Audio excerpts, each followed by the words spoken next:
Good evening, as it is 9:52 p.m.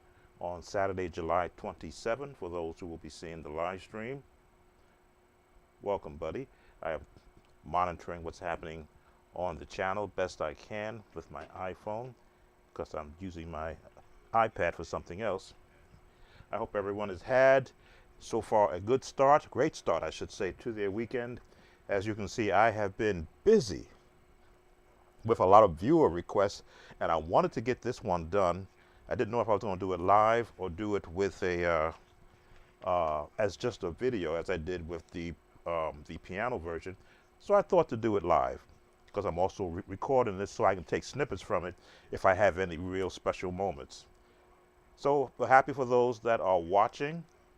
I'm trying to monitor and keep an eye on how many viewers we have. I probably need to, let me do this. Let me drag my window over here into another computer just so I can monitor. I don't want anybody to feel left out, as I'm also monitoring the audio. There we go. And this is impromptu, so I do have some projected songs. Welcome, Spring, Florida. Do I play organ? I was raised on a Hammond B3 and a C3. I actually play organ better than I play piano. Piano was what I actually settled on when I began music ministry, but I was really an organist. Not only one who can play it, but with my father, who is a certified Hammond organ repair tech, I've been on the actual repair side also. Welcome, Buddy Music. Trying to set up my monitor so I can watch who's coming in.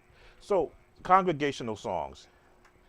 That was the time I really was, you might say, let loose during a service.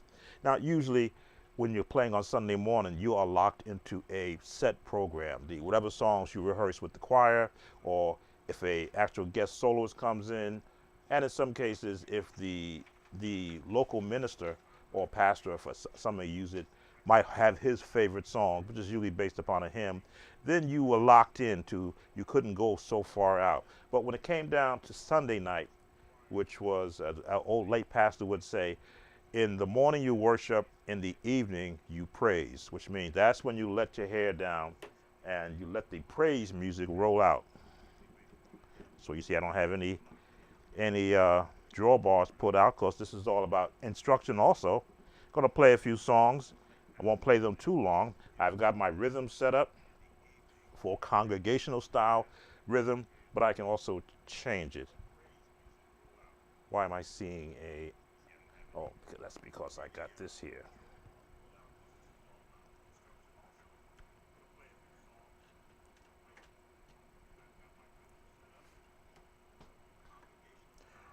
If I got a question, how do a person back up a preacher when the preacher is in between two keys? That's kind of hard to do. They may be preaching in between two keys. You pick the key that is more, if it's a male or female, hopefully it's a male, he'll generally raise up. You hate to push a preacher down in key. You might want to force them up, but again, sometimes they'll look at you funny if you try to force them up, because most preachers, when they're hooping, that's what we call it. They have a lot of different terms now. When he's hooping, though, you want to be able to support where they are going and not really take them any further. So, depending upon, again, it all depends upon if you're comfortable with this person and what your setup would be for a hooping preacher. Usually preachers like to hoop in E flat. They may go to F, they may go to G flat, F sharp, but it depends upon what style. But usually E flat is where they'll be.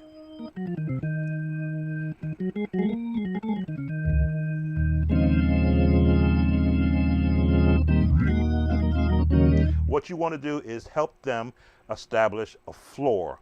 A floor is where they're going to take off from. So if they don't have a floor, establish one for them and do it in the minor.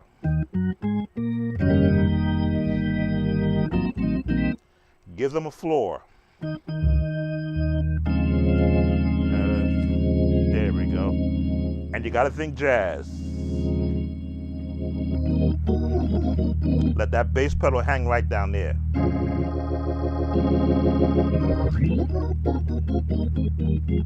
You can take some of the highs out and bring in some of the harmonics. There we go. If it's a male preacher, you don't want all these highs on a male preacher. Give him a chance to find himself. And kick him in the one. If he likes to, you know,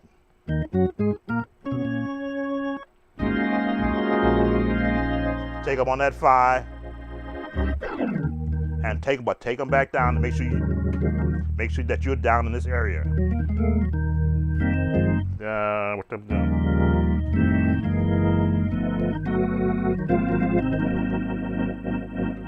Use that, and you want to constantly be adjusting your drawbars because you want to be able to set a ceiling or an actual floor, I should say, so that if the preacher wants to go up, now you're ready.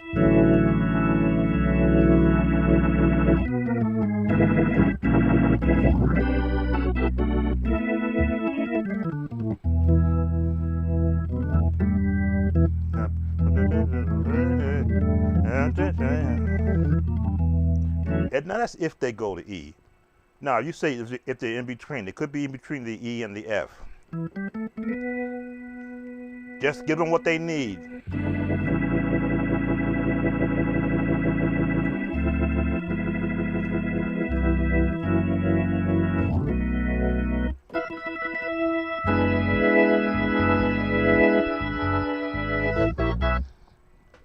Adjust my foot pedals. So have your chords ready.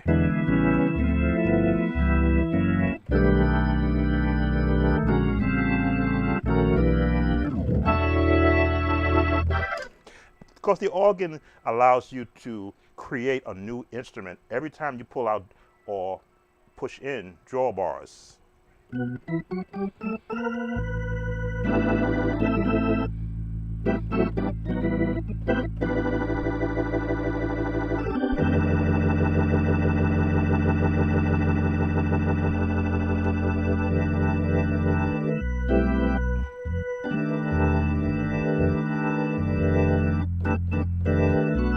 There it is. Again, it's been a while since I've actually played for a preacher, but that's what you want to be doing, is setting a floor. So now if they're in between, take the lower note. And then again, back off your drawbars and give them a little jazz.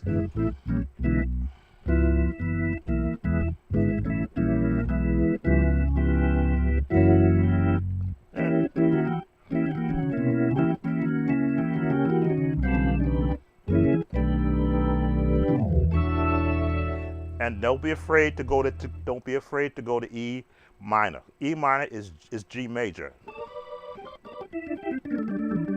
That's G major, but that's also E minor.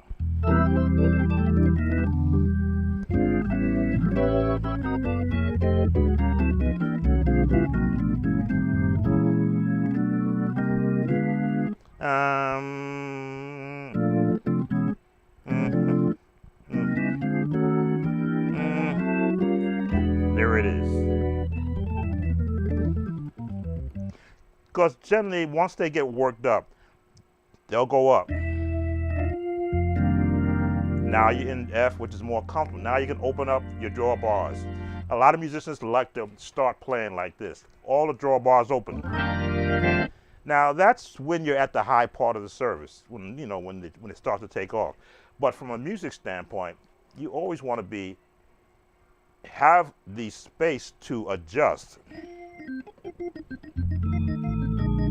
Now you can think jazz.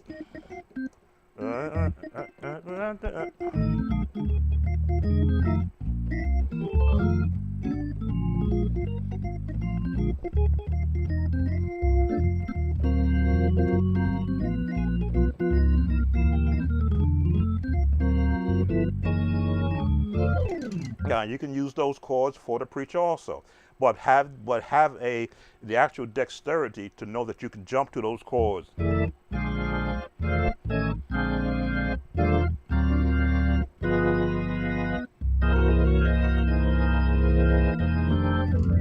All right, so that would should cover your question about the preacher. Do I have a video for Down at the Cross, Glory to His Name? Yes, in the key of A flat. I have that. Also check the site for Glory to His Name. Just reading the questions that are coming in. Ralph T. Lawton plays the organ and he plays Blessed Quietness. How do you play the organ where you play the chords and then have a backup left-hand chords like Ralph Lawton did on the... Well, I never saw his video, Gigi.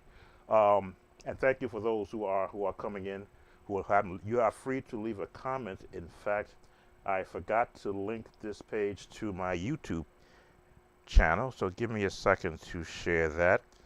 Didn't mean to leave them out.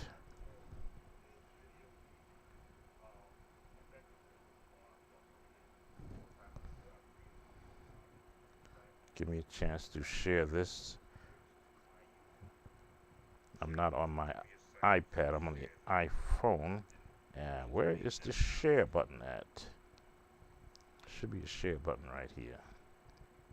Of course, if they were subscribers, they would have been notified, as many of you have. Okay, so can't do it that way. Give me a chance to share this page.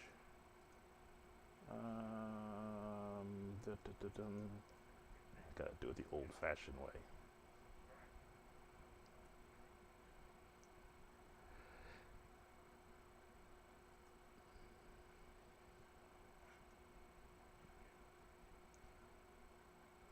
I'll be right back. So I can share this page.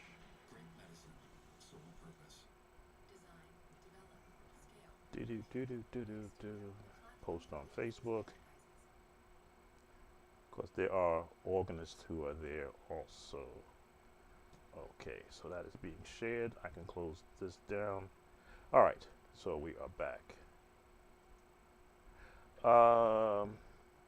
Blessed Quietness is a hymn congregational song. Usually it's done in, hymn book wise, it's written in the key of A flat. And I can use that song as an opening because it's also a congregational song. Everybody likes to sing the chorus. Let's change our sound and I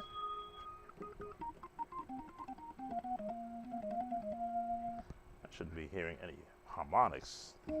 There.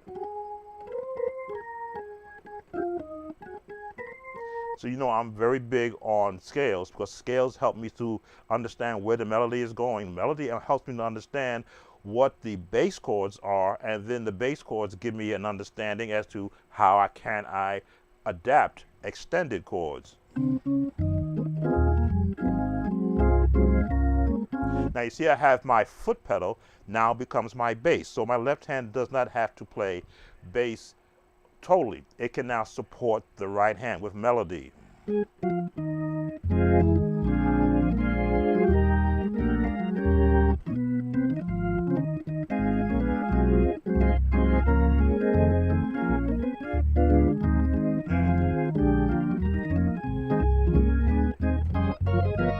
Now you see I'm doing melody again. Melody helps me to establish where the song is going to be for those who are singing it. Make sure that they are singing close to the melody as possible.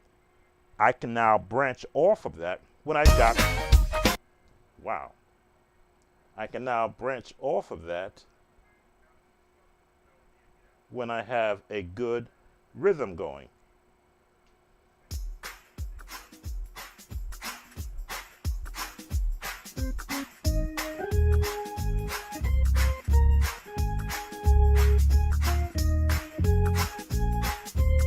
My foot knows the goal.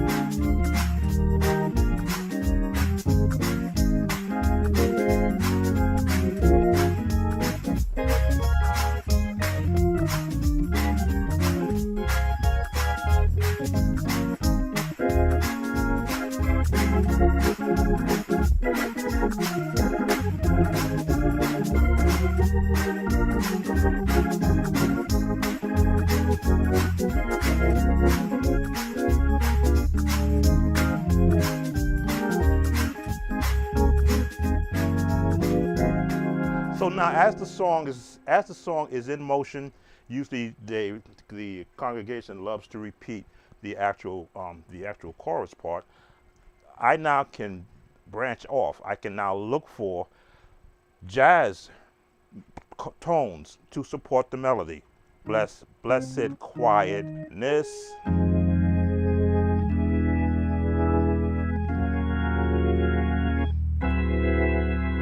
Either the minor or the major. This chord will fit both ways.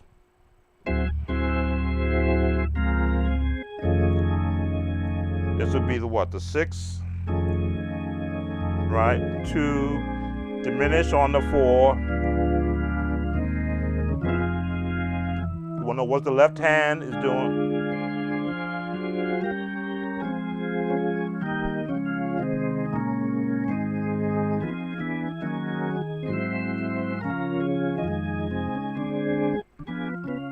Drop 2. So the left hand becomes the assist, the extension, the chords that help to fill out a song. Now again, the drawbars I have put you in the piano reference. This middle C will sound like this key if on a piano, but when you get to the organ, you can almost double your range, so you can get the bass. But that also now means you have to shift where your hands are, but you have more thickness of the tone.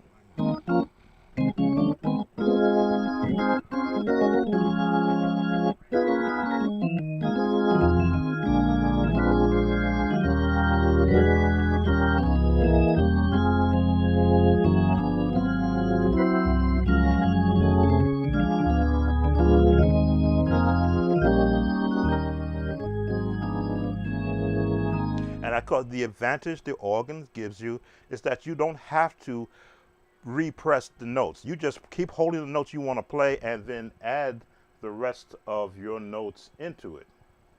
Let me see. Can you explain the left hand, because you're good at showing left hand that you can sing with. You're explaining it right. Does a lot of call and response things. Well, every musician develops his own style. I have my own style. If you were to have my brother play, he has his own style. You have my cousin play, he has his own style. You go to any other musician and ask them to play the exact same song, and they will play the style that they're more comfortable. I try to go out of my comfort level by looking for alternative ways to play it. If I did the same song now that I have different tones, I can now investigate alternative ways to play it.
So that's Blessed Quietness. Now that's done in the key of A flat. Change the key, my whole fingering changes, my whole muscle memory changes, my whole approach to how I would like for it to sound changes, because the melody, sound, tone, pitch, wherever it's going to be, also changes. If it gets lower, then I've got to adjust my keys. Can you explain that call and response some organists do with the organ? It's hard to explain But then I see a lot of without hearing what they do. I guess if I had an actual call and response song, let's see what I can pull up. A call and response song. Call and response song. Let's see. I'm a soldier in the army of the Lord. That's a call and response song. No, is it call and response? Yeah. And we'll use the Chordy app, or the app that C-Dub has. That's the rhythm that you're hearing in the background. We're gonna go to key of E flat. I'm a soldier in the army of the Lord. We'll bring the pace up to 95 E flat, and we're going to use the background that they have on here.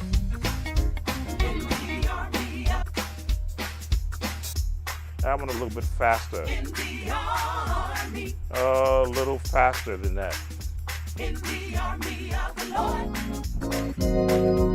Yes, in the army. In the army of the Lord. In the army. In the army of the Lord. Yes, in the army. In the army of the Lord. In the army. In the army of the Lord. Yes, in the army. In the army of the Lord. In the army. In the army of the Lord. Yes, in the army. In the army of the Lord. In the army. In the army of the Lord. So now the tempo's picked up a little bit, and then you can hear backgrounds. This is coming from a free app by C-Dub called Hoop Triggers. I featured this app on live streams before, so you can download this app for free and get 4 songs and a rhythm that you can actually practice with all these tempos. So that's like that's like one of those call and response songs. It's flat jazz. 1, 4, 2, 5, 1. Now, what happens is, from a congregational standpoint, you're working off the singers to see how much freelance you want to be able to use. Oh, okay. Well, I can do that sometimes because I try to have fun. That's when I used to have my most fun during the actual congregational songs, because it allowed me to become innovative and not just lock myself into basic patterns. You see, I'll climb, go back down, and turn, and that's how I played when I was an organist in the actual Pentecostal church. But how do other musicians attack congregational songs that have the actual call and response?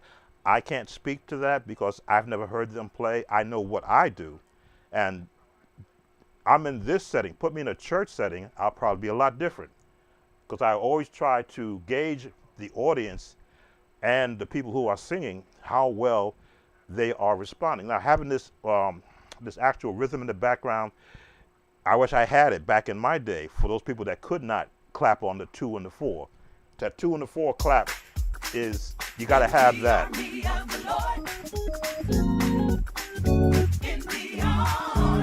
On the 2, 1, 2. In the army of the Lord. Yes, in the army. In the army of the Lord. In the army. In the army of the Lord. Yes, in the army. In the army of the Lord. In the army. In the army of Yes, in the army. In the army of the Lord. In the army. In the army of the Lord. Yes, in the army. So you become inventive on these type of, congregational songs. Can you do a pattern for something like On the Inside? It's the same patterns. It's just how you want to weave in between the patterns. Something on the inside, working on the outside, brought about the change in my. Been a long time since I played that song. Something.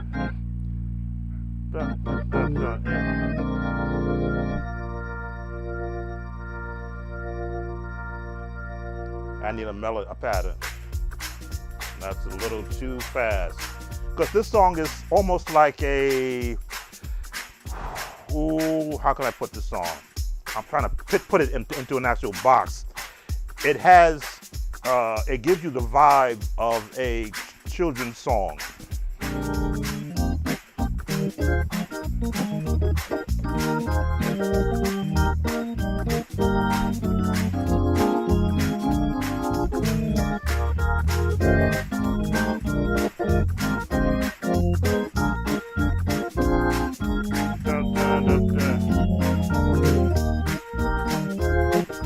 Walking on.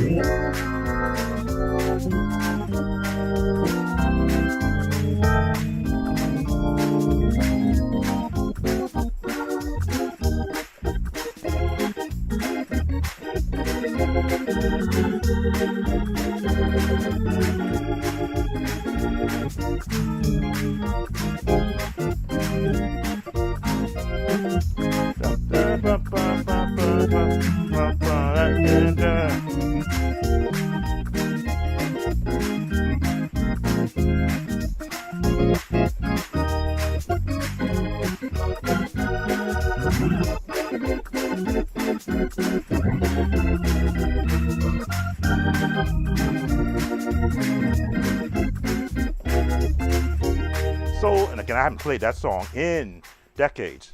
I had to remember that change.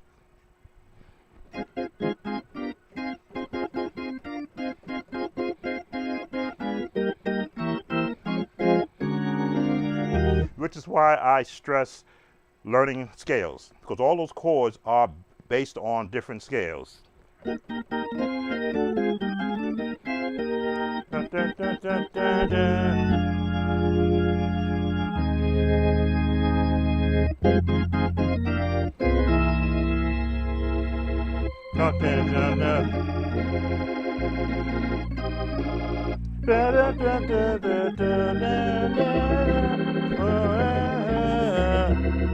As I say, the organ gives you the ability to hold a note and find all the relative chords to where you want to go.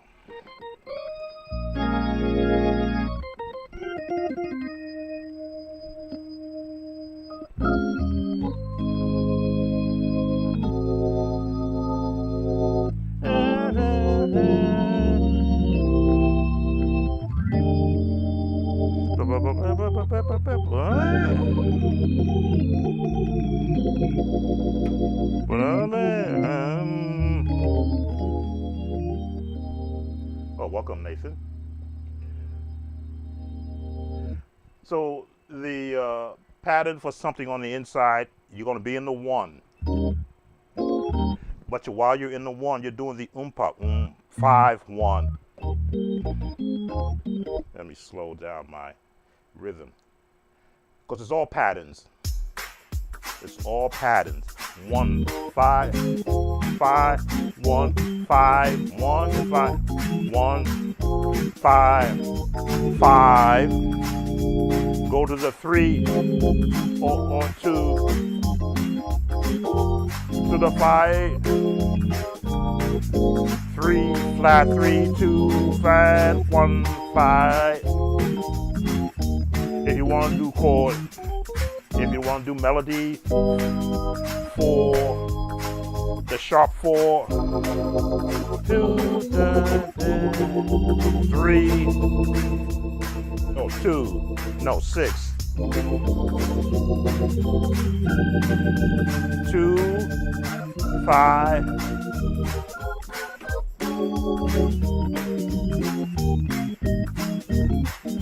Once you know where you are,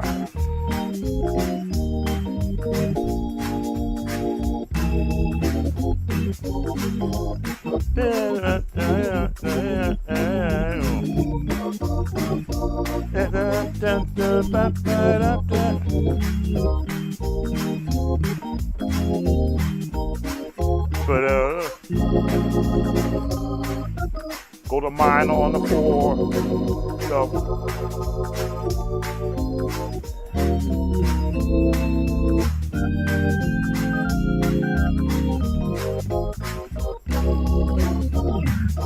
So what happens is, as you get more comfortable, because a song like that will be sung for at least 3 minutes, you have to have 3 minutes of chords after you've done the first 1 minute doing the same things that you've been doing. As you can see, I've started to branch out, finding different ways in the melody, different ways to approach the path of the song, the 1 5, the 2, no, the 6 4, right, the 6 4, no, 6 2, 6 4 in C to the 5. I can go the 3 6 2 5 with a jazz turn and go back to the 1 contemporary, because I know it's going to go to the flat 7. Your preacher chords, and you usually want to save this chord for your 2-minute mark. You're always going to go diminished. Now I've gone this way.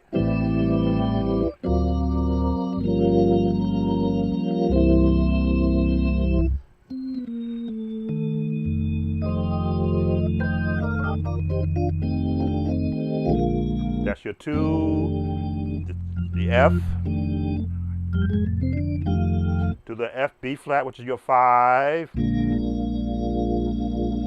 Now you can end on a minor.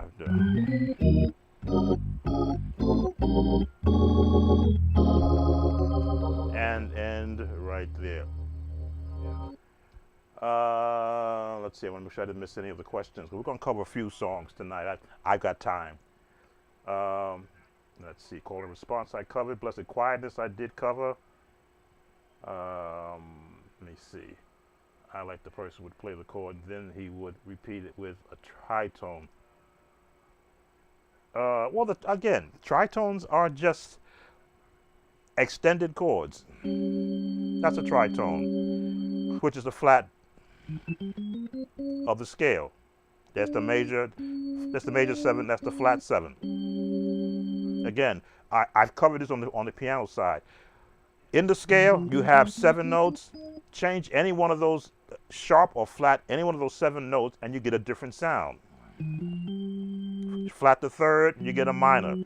Flat the 5th, you get a diminish, which is a tritone. Again, that's like a half tritone till you add the. It's depend upon what sound do you want. It's what I try to get across to every musician that's on my site is every chord I play is from a scale. And I pick and choose which ones I want to play because I've practiced them. If I want to go tritone,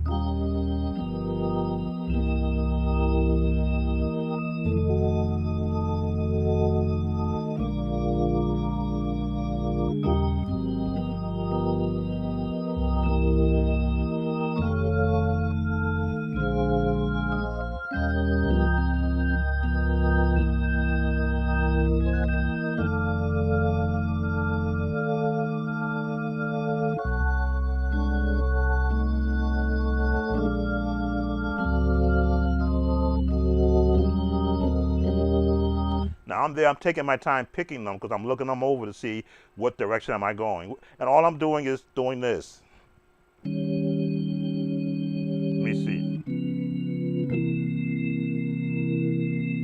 Let me see. Yeah, let me see.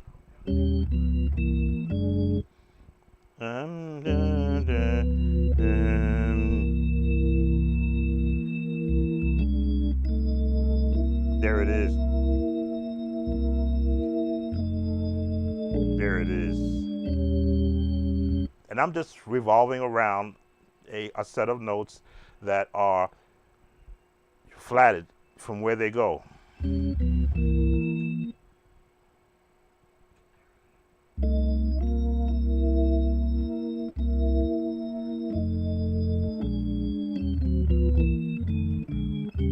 Just going down chromatically.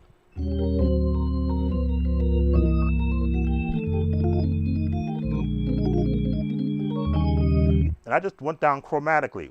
Just changed. Again, the bass note is giving you the sound. Let's take off the highs. Let's bring a little flatter.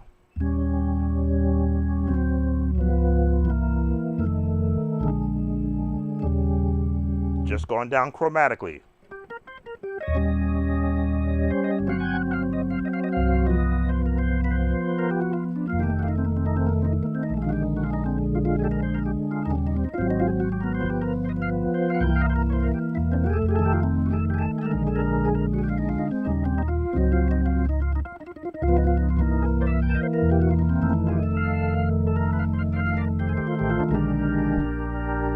Take out some of that bite.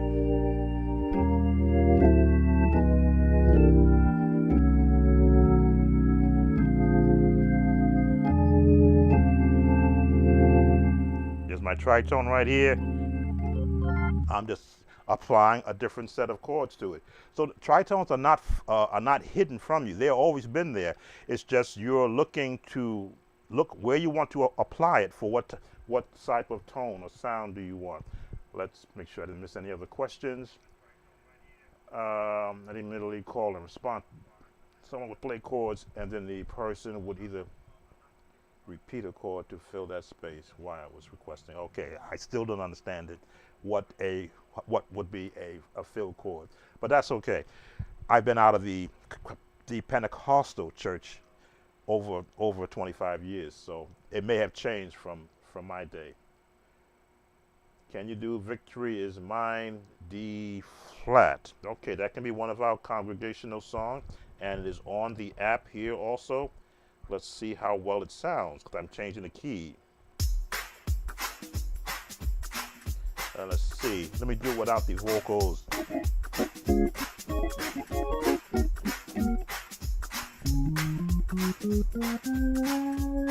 Let's set up good draw frets.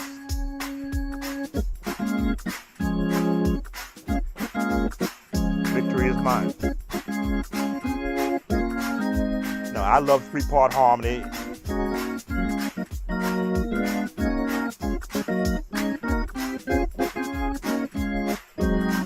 Because three-part harmony helps me to establish my baseline chords.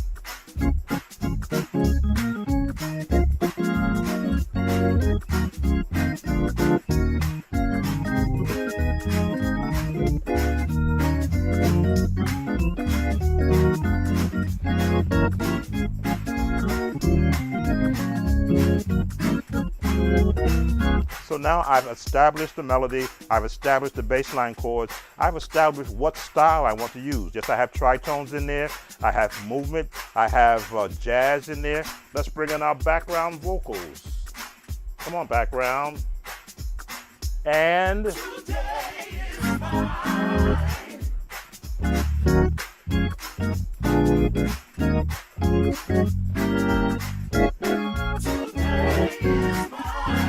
Oh, and today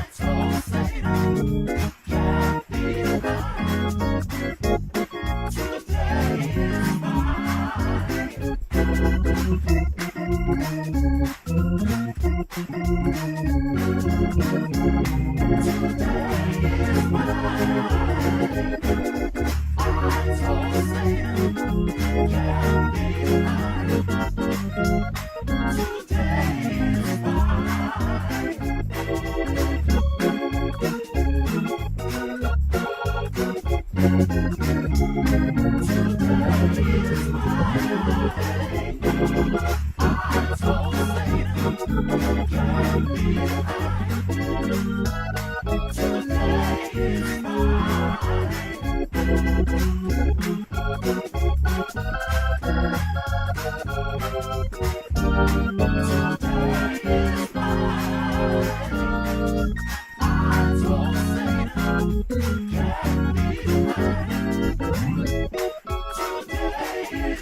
When you get into a congregation and you can set a good rhythm. Now again, with this app, I'm in control of the rhythm. It doesn't run away like it would during an actual normal service does. But you always want to be able to establish where your beat is going to be. Hopefully you got a good drummer. If not, you're going to establish it with your left hand. Now you notice my left foot is doing the umpa. You would think that's establishing the rhythm. No, my left hand is establishing.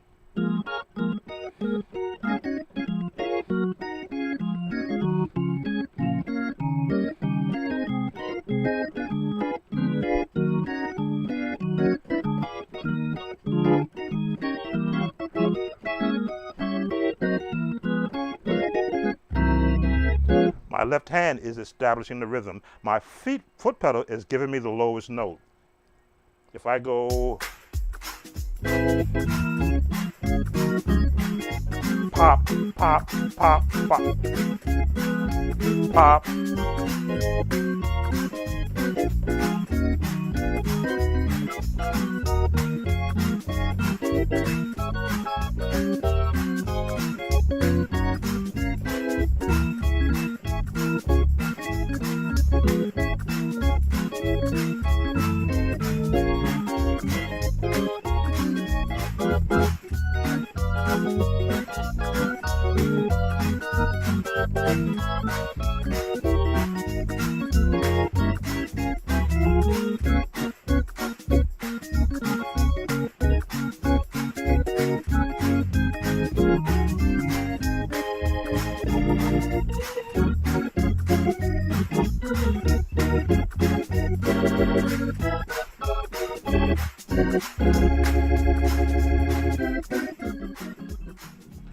So yes, I've enjoyed testimony service because the keys changed based upon the song, based upon whoever's going to be singing the song, and if your congregation gets into it, like this Hoop Triggers app does, then for days you are experimenting. Now, a lot of my experimentation of what I'm doing came at home without a Hoop Triggers. There was no rhythm machine back in my day. I had to, as I say, my left hand had to set the pace, and when I practiced on the organ, my left foot had to play the correct bass notes. Now that's where your number system comes in. The 3, 6, 2, 5, 1, 4, 3. For an F, 1, 2, 3, 6, 3, 4, 4 plus, 5, 5 plus, 6, 2 minus, or 2 plus, 2, 3, 4, plus 4, 5, 6, flat 7, 7, 1. I'm trying to count using my foot. I never was a counter. I was, where was the note I want to play at? If I want this chord,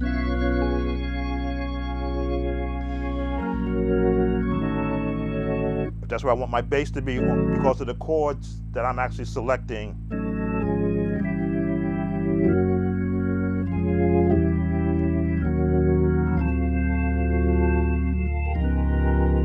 My foot has to be the lowest note of the chord I want to hear. That's the chord I want to hear.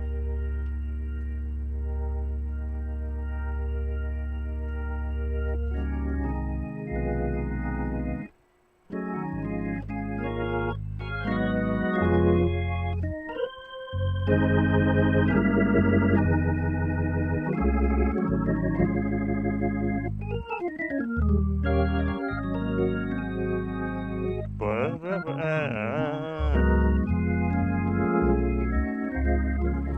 yes, I am an organist by trade. Again, I play piano because that's where I did 9 years. But when my time came to be on the organ, I was no longer a piano player. I was an organist, and all the things that I had worked on and had perfected to the point that I could had to come through on the organ. Which means if I had to play change a key right at that spot of the service, it wasn't a matter of go and push a button and now I'm in a different key. It was move my hands down into the next range and play that. Make sure I haven't missed any other questions here. When you hear of my homegoing, a funeral classic congregation song basic. When you hear of my homegoing, I know that's really slow. I can't think of the lyrics. You have to put some lyrics on. Again, I've been out of the congregational, the Pentecostal church since 1998. Well, I was in the Baptist church till 1999. So yeah, figure from the year 2000 on, I have not been in a Pentecostal service. I kind of remember that song because it follows a quartet. Let's see. C.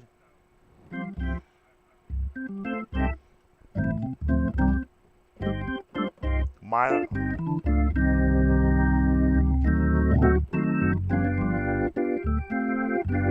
Da, da, da.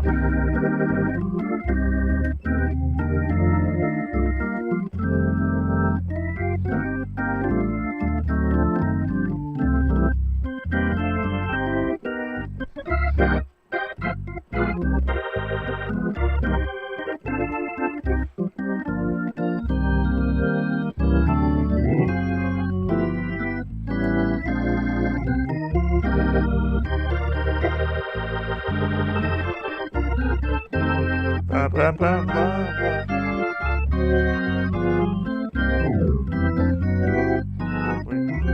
It just, if I'm getting correctly, that's what my memory is coming from. That song has a dark minor pattern. Because the funeral song with the 5.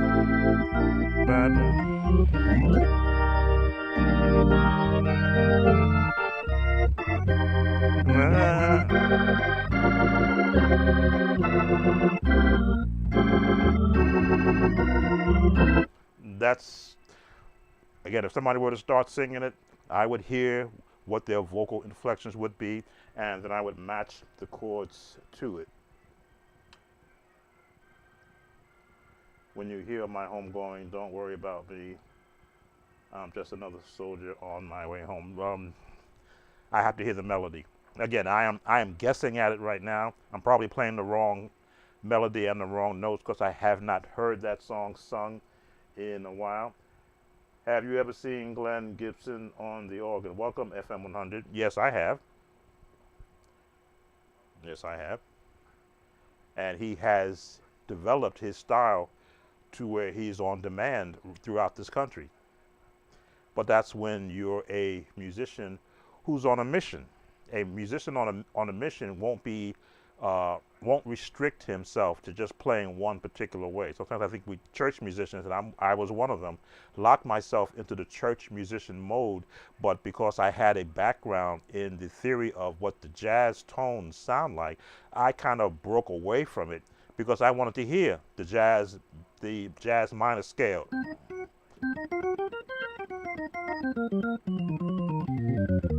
I wanted to hear that. So if I had a chance to play that in a song,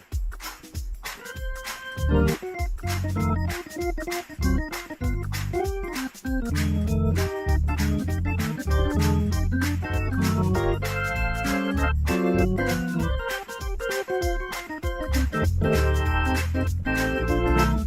I don't have a song with jazz minor. Let's see. That's a major. That's major. most congregational songs are really written in the major. I'm looking through a list of songs I was going to go by. Well, welcome, Vincent. Can you do I've been praying for a long time. Ain't gonna give up. Praise break. That song is not ringing a bell, Vincent. Can you do I've been praying for a long time and I ain't gonna give up. Praise break real quick.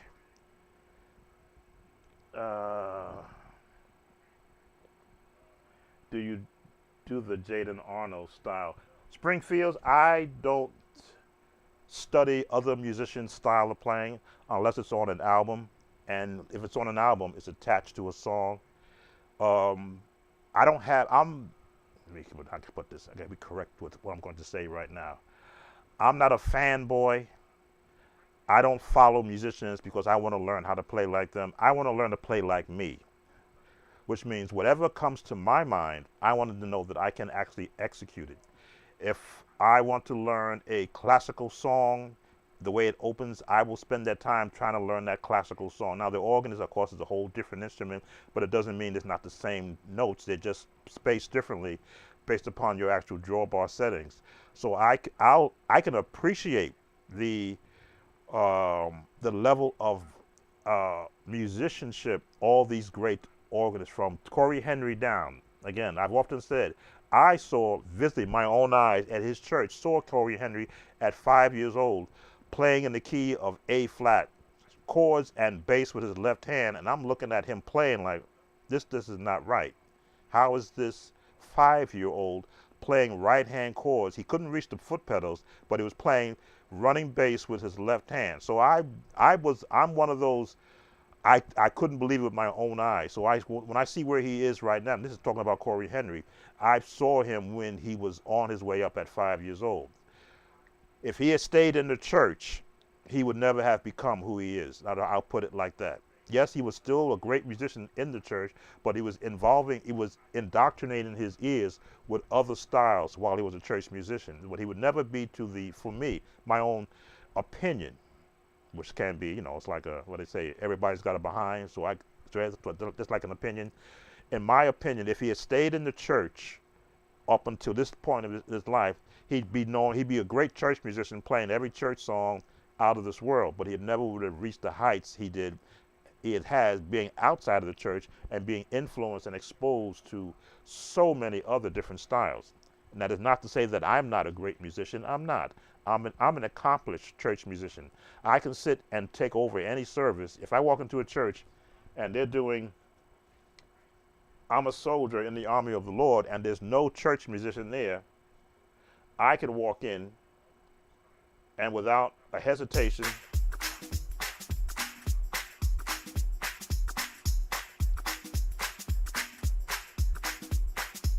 if I heard them playing and there's no background and no organist, I can go right to the organ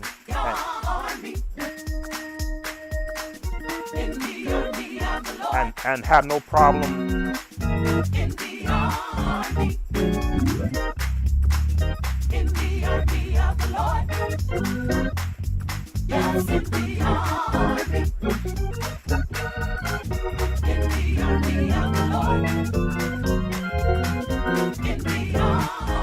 Change key. In the army of the Lord. Yes, in the army. In the army of the Lord. In the army. Change key. In the army of the Lord. Yes, in the army. In the army of the Lord. In the army. In the army of the Lord. Yes, in the army. In the army of the Lord. In the army.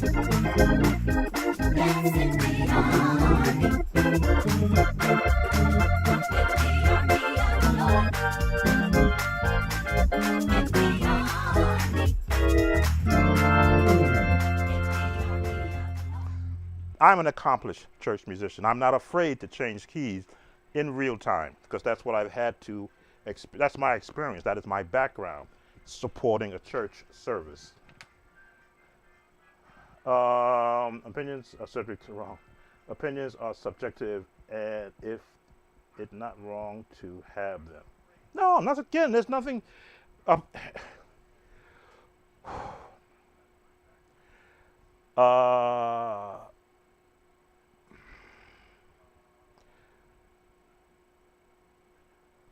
if you knew the secret to making $1 million, but you haven't made $1 million, why would I want to listen to, not you, but why would I want to listen to a person who says, I have the secret to making $1 million, yet they don't have it?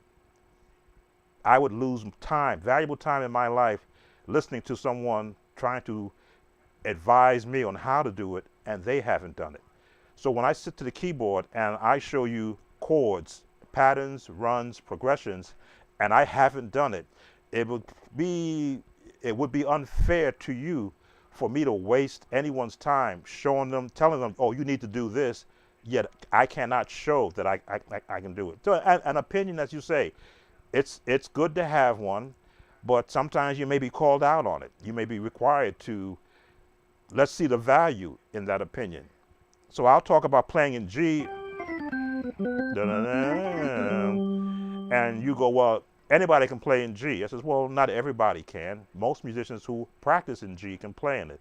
But I will say, if you can play in C major, you can do the same thing in G major, because they're the same muscle memory notes except for one note, F sharp. That's the only difference.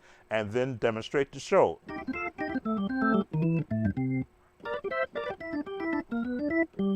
The same fingering. So now, for those who are afraid to play in G, but you play great in C, change one note and think that you're playing in C.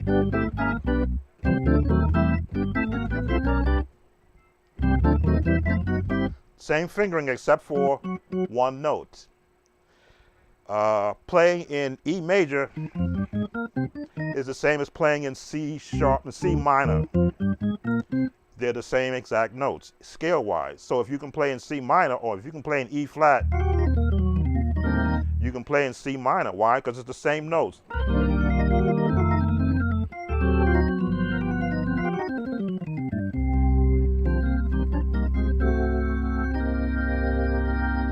Change one note.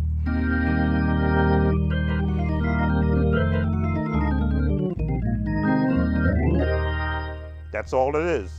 A mindset based upon and applying practice. Thoughts on these Kojic musicians? Musicians are like a fraternity. One should not be casting opinions on them, because you never know the shoes of where a Kojic musician has walked in. I know where my shoes have walked in. I know where members of my family's shoes have walked in. I have, in my family, we have 4 brothers who are church musicians. And in my uncle's family, which is my first cousins, they have 5 brothers that have been involved in churches. Every one of us plays differently. None of us plays exactly the same. Yet we assisted when we were coming up, because we were all within 10 years of each other age-wise. We assisted one another in getting comfortable. But some excelled, some became singers more than musicians, and some just kept singing and did not become a musician. I did not become a singer, but I worked on the actual technical side of how I wanted to sound. If I wanted to sound like Billy Preston, what was that? Nothing for nothing leaves you nothing.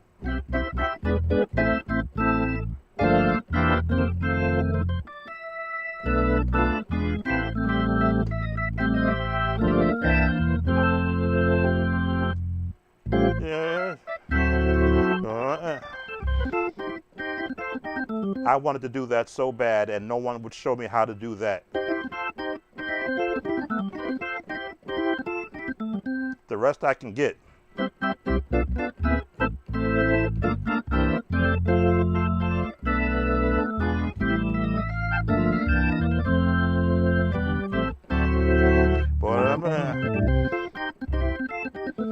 And once I learned how to move my fingers across a pentatonic scale, it was like, oh, and then I moved on to something else. But as far as my opinion of Kojic musicians, they are the hardest working musicians out there because they're required to know it all before it is supposed to happen. They don't get, Kojic musicians don't get an actual script to the service. They have to be ready at all times. What is it, in season and out of season? It's what the word says for quote unquote preachers. Be instant in season, Kojic musicians, because I was a 25-year Kojic musician. I played for 6 choirs, met 6 rehearsals a week, had no life, met every service 4 years without a vacation. Tuesday, Thursday, Wednesday, Friday night rehearsals, Saturday rehearsals with the children all day, Sunday from 9 p.m. to sometimes 10 o'clock at night, and closing down the church. Making sure the heat was turned off, the air conditioner was shut down, all the proper lights were turned off, the gates were locked properly, the alarm was turned on. Kojic, in my day, a Kojic musician should have been God because we were expected to do everything in the service of the Lord. So what is my opinion about Kojic musicians? Well, the new Kojic musicians, I don't know them other than what they may post on a live stream or on YouTube or on a Facebook page. But I know my generation of musicians we were deacons without a title, or trustees without a title, because we were more responsible. If we wanted to have a choir rehearsal, they gave us keys to the church. You all open up, and when you turn it down, make sure that you close it up right. Which meant fixing the microphones if they broke, fixing the amplifier. I've actually installed amplifiers. I installed sound systems in the church because I got tired of them singing without music. I said, well, why don't we just install a sound system? We don't know how to do it. Okay, I do. Let me go get one, install it, run the wiring. What do we have? 2 microphones I ran, wiring, put speakers up on the wall, and now we had a sound system in the lower part of the church, so they stopped singing, trying to out-sing the organ. We were, in my day, the new organists, I don't know them, and if I did, I would find out how are they doing, how are they holding up, because it is a very taxing job. And you don't know about how taxing it is until you start to suffer fainting spells. And I'll leave it right there. That's why I stopped. One of the reasons why I stopped doing the Pentecostal. You are our $1 million. You are our $1 million that we're listening to. There's nothing wrong with hearing some of my future self in the greatest of others. Well, gold star. Well, thank you. Bruce, do you think you are in the same level as Christian Jacobs? I'm sorry, I'm not familiar with the gentleman. As I say, I am a accomplished musician. What is required of me to do? Am I required to play the hymn Holy, Holy?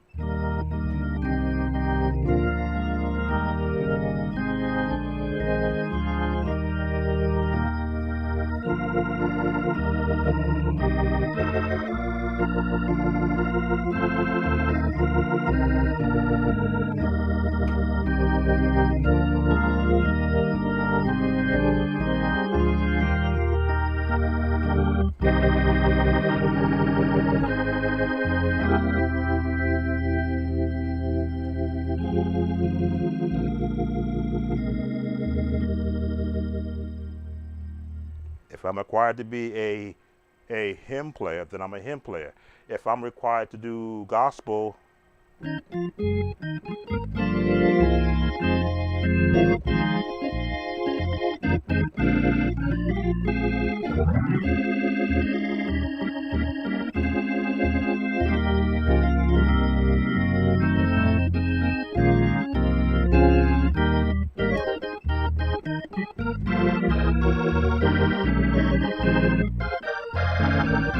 that's before some of your times. That's God Will Take Care of You by the Hawkins, because that's the era in which I came up in.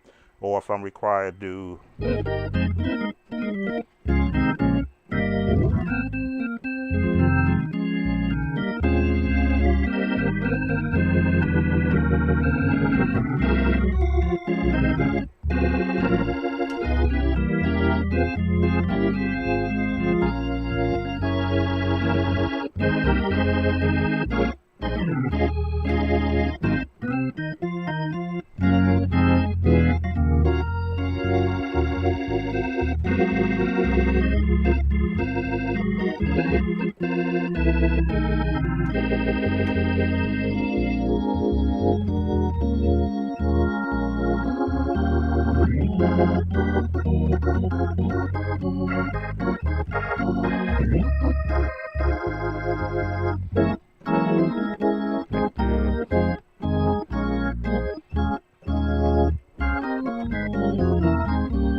So what kind of musician do I consider myself? An accomplished.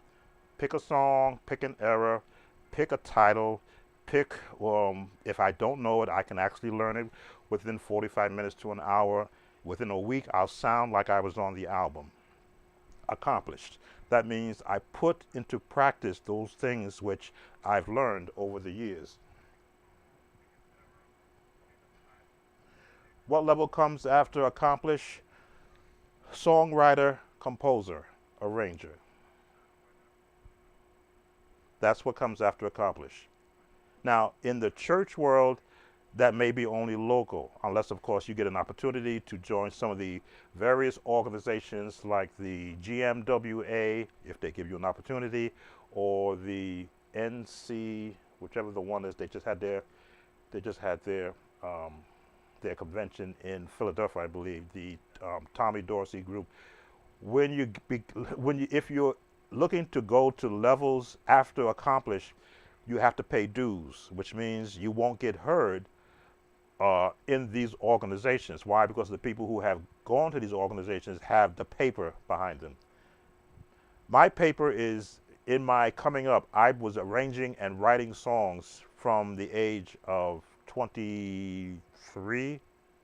I want to say 23, because I started playing for church full time and when I was 17, where I would look at songs that were being recycled every year, and I says, well, why don't we change and I'll take the song Glory to His Name. I actually rewrote Glory to His Name, kept the words exactly the way it is, but I put a different melody to it because I wanted to hear something different other than the down at the cross where my Savior, down from cleansing. Now, there's nothing wrong with that from a congregational, but I wanted a choir song. So I looked at the key of C, all the chords that I know, and I said, well, gee, if I were rewriting the song, I would want to write, and again, I'm not a singer, so don't hold me to this. How did I do that? Down at the cross where my Savior scales, down where from cleansing from sin I cried, there to my heart was the blood applied. Glory to His name, glory to His name. And that's what the melody that came to me. The rest came to three-part harmony.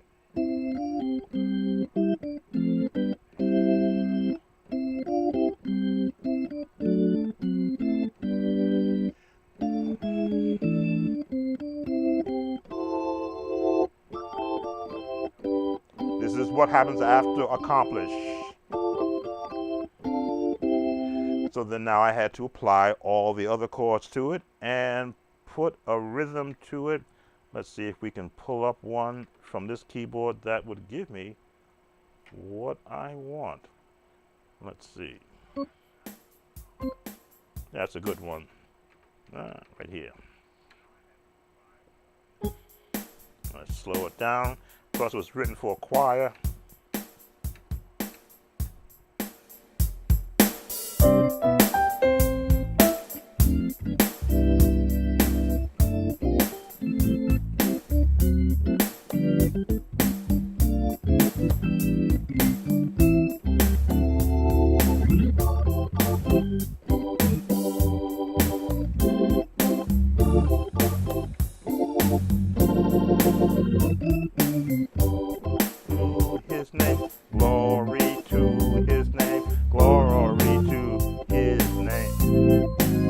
I'm singing glory to His name, glory to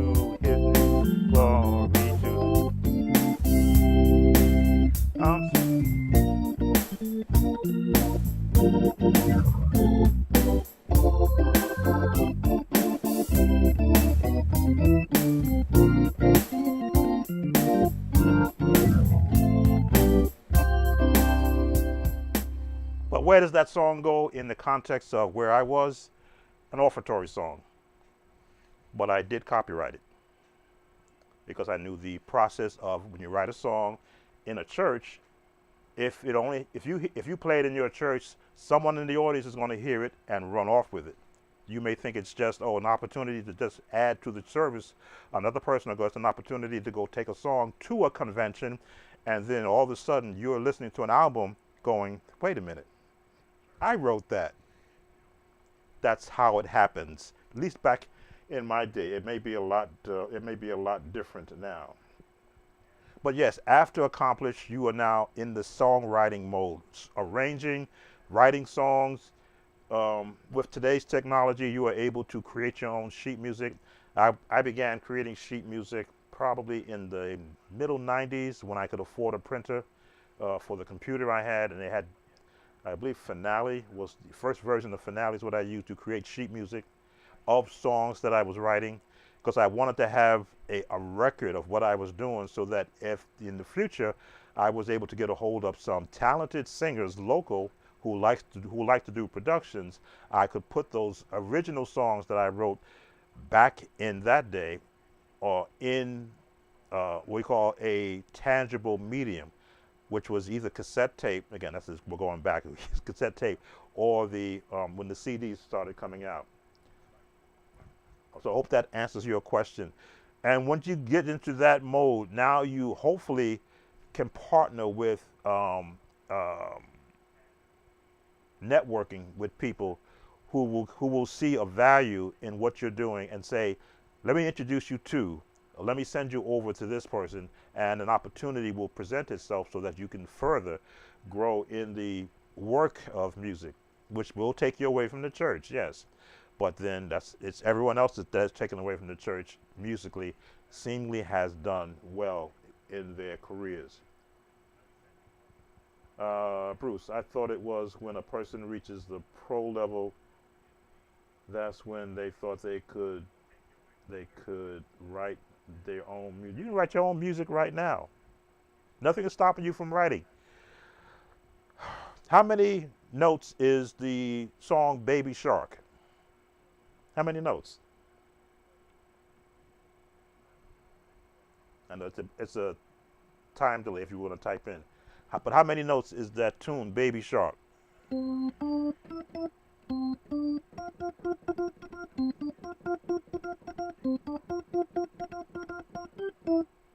5 notes.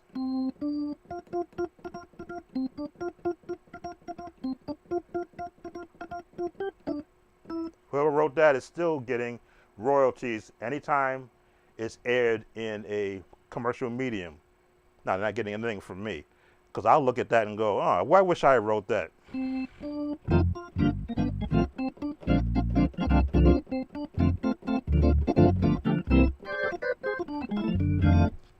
Or if I want to do a shout to Baby Shark.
Yeah, that's what I did. in my early days. Give me a melody and I'll apply the gospel to it. So yes, you can start writing right now. Technology allows you to do the entire song, again, based upon your actual skill level. If your skill level is not that of a writer, that means you haven't dedicated your life to hearing not just the 1, 2, 3, 4, 5, 6, 7 chords, but all of the chords in between and the melody. I turned my melody off, but that's okay. What you want to be able to do is to embrace everything musically and create a path, a mindset that says, okay, I'm here. I can do this.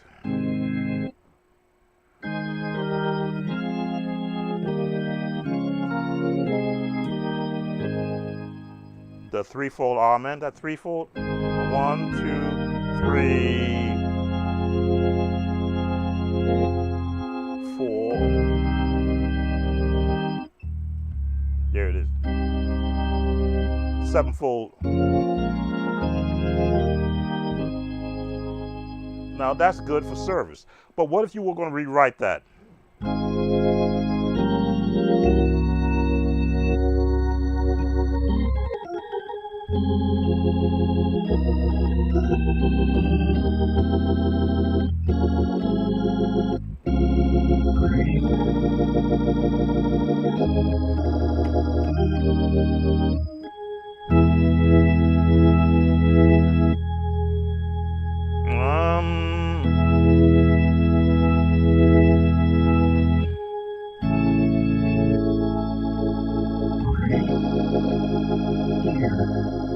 Rewrote it while I was thinking right there. Again, that's when you go to that. That's when that pro level, and you go into the songwriting mode, the song arranging mode, where you said, gee, it's traditional if I do it like this. What if I wrote it today with the chord, not me, but if you wrote it today based upon everything musically that you have inside of you? I thought when the person reaches pro level, they thought they could write their own. Yes, you should be writing music. You should be hearing music in your head at all times. I used to always say, if a car has bad brakes and they screech in front of me, I try to find what key it's in, because I want to hear that screech and go, okay, what key was that? Based upon where I'm centered. Usually I am centered around middle C. That's where I can place my note at around C. I can hear those notes all the way down from there. Can't do up there, but I should be able to hear every note and go to G and go to F and go to A. Oh, B flat, B flat,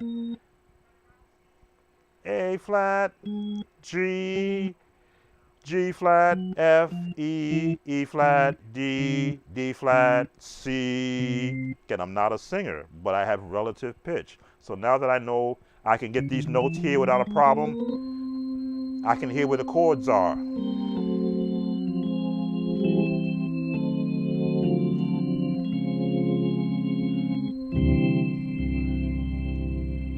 I should be able to hear every note.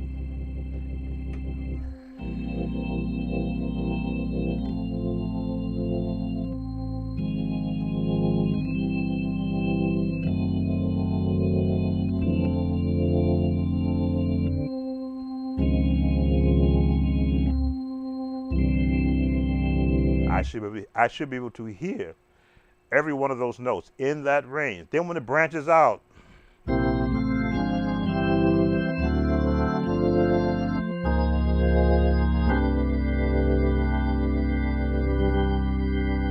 that's where it should be.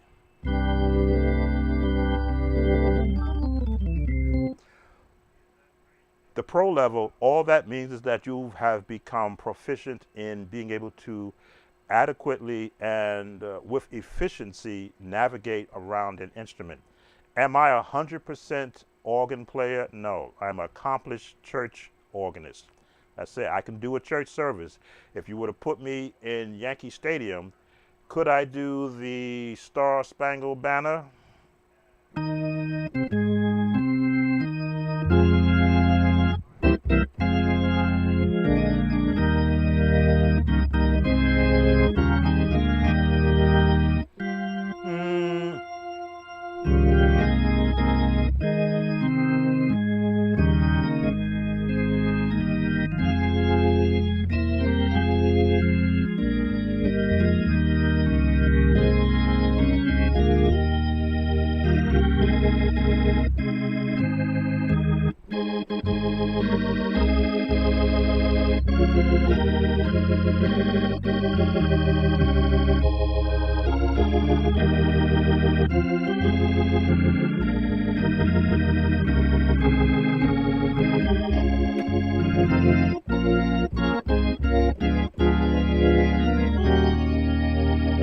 It's a hymn.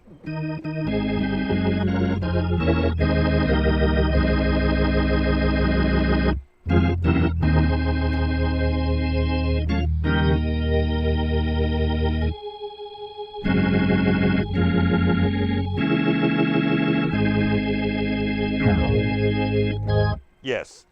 Put me in Yankee Stadium.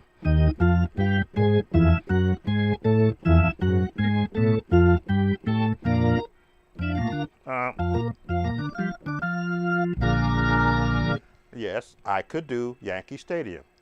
That's what happens when you get to a particular level. It is, you have heard other people do it. What if you all of a sudden got an opportunity and they say, well, we want to try you out. We just need you to do a couple of things. Cheer the crowd on and do the Star Spangled Banner. Yes, I can do that without sheet music. There are levels to this thing that you have to get a mindset first that says, what do I want to be able to do? Now, put me on Broadway. I'll probably struggle learning Porky and Bess because I don't know it. Let me see. Summertime.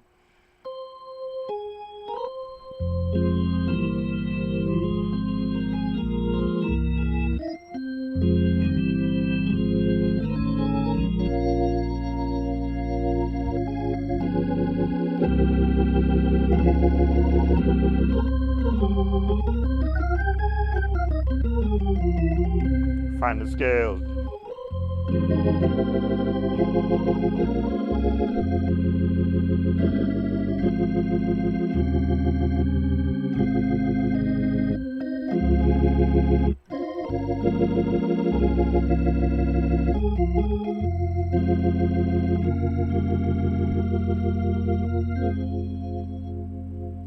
Once I understand the path, that it's going to be minors, the kind of chords that fit within it, hear the melody in my head, and I'm doing this without sheet music, and I'm just throwing it out there.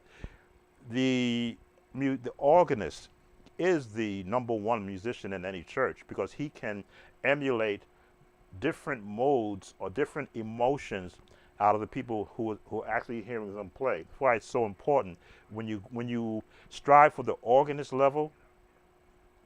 Make sure that you have accomplished everything you need to do on the piano because it becomes that much harder. As you see, I had foot pedals, left hand, right hand, drawbar setting, and the Leslie all in my mind while I'm playing the song. A piano player just has to worry about the notes in front of them and the sustain pedal. The organist has the expression pedal along with everything else that goes with the organ. What scale should you use in gospel music besides major and minor? Pick a song, because that song determines whether or not it's going to be more major or more minor. Gospel is, and again, this is just my opinion. I'm not a actual historian on gospel. I have done my research on it. In fact, I think I did a series here on my YouTube channel called Is It Gospel or Is It Jazz, where I delve into this particular songs, and just by how you change one note, it was jazz to start off, but by changing one note, usually it's the flat or minor, again, plus or minus on one note, it identifies what the song is. When you get into the sound of gospel, you want a style of music. If you were doing a James Cleveland gospel song, you'd be doing this in A flat. Lord,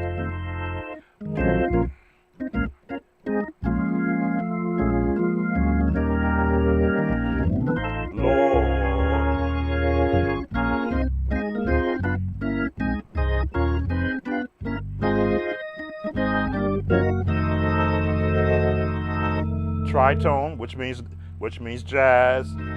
Diminish, which means jazz. Do it. Da-da-da. Right now. All these movements are elements of jazz. well, we call it gospel because songs were written and were denoted gospel.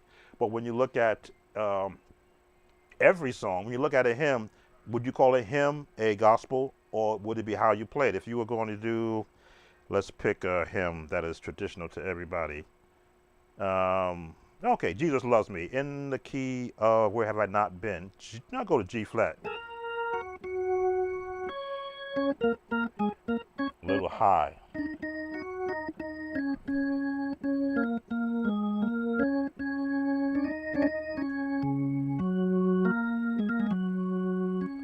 So if I were going to do, I'll go Amazing Grace, because that is a very, very familiar tune. In fact, I need to do a video on Amazing Grace for my for the channel, and we'll stay in G flat.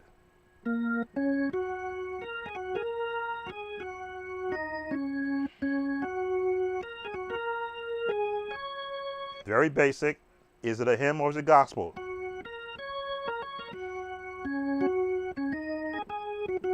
I should know this. How are you going to approach the song? What makes it a hymn? Basic chord.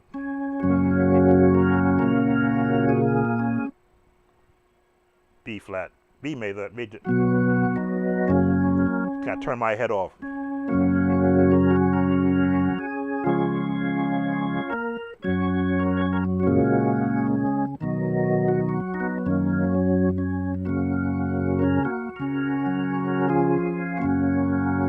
That makes it a hymn anthem.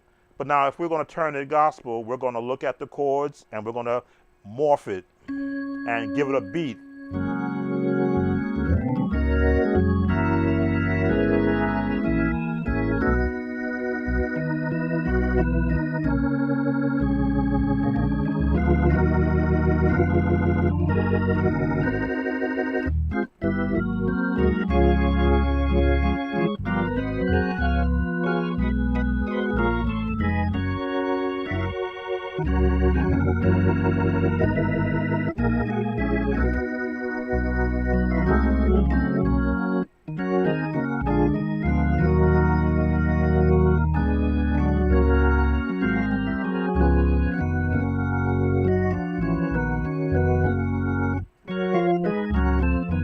What changed on the song? The melody stayed the same, but the chord selection, adding an actual rhythmic beat to it, changed it from a hymn to gospel.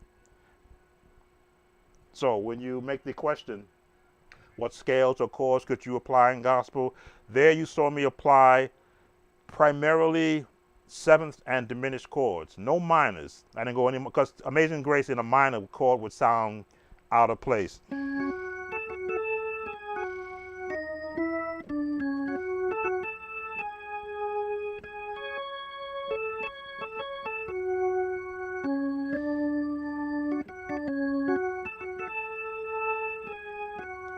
If you did the melody in minors, it would sound horrible.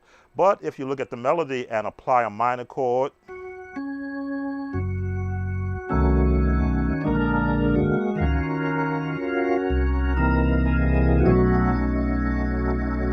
the melody stays major, but your support chords are in the minor. But you got to resolve it. Back to the minor, diminish, but you got to resolve it to a major, seventh.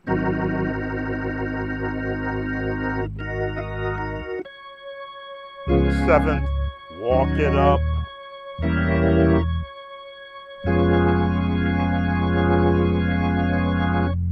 Diminish, no, with a tritone.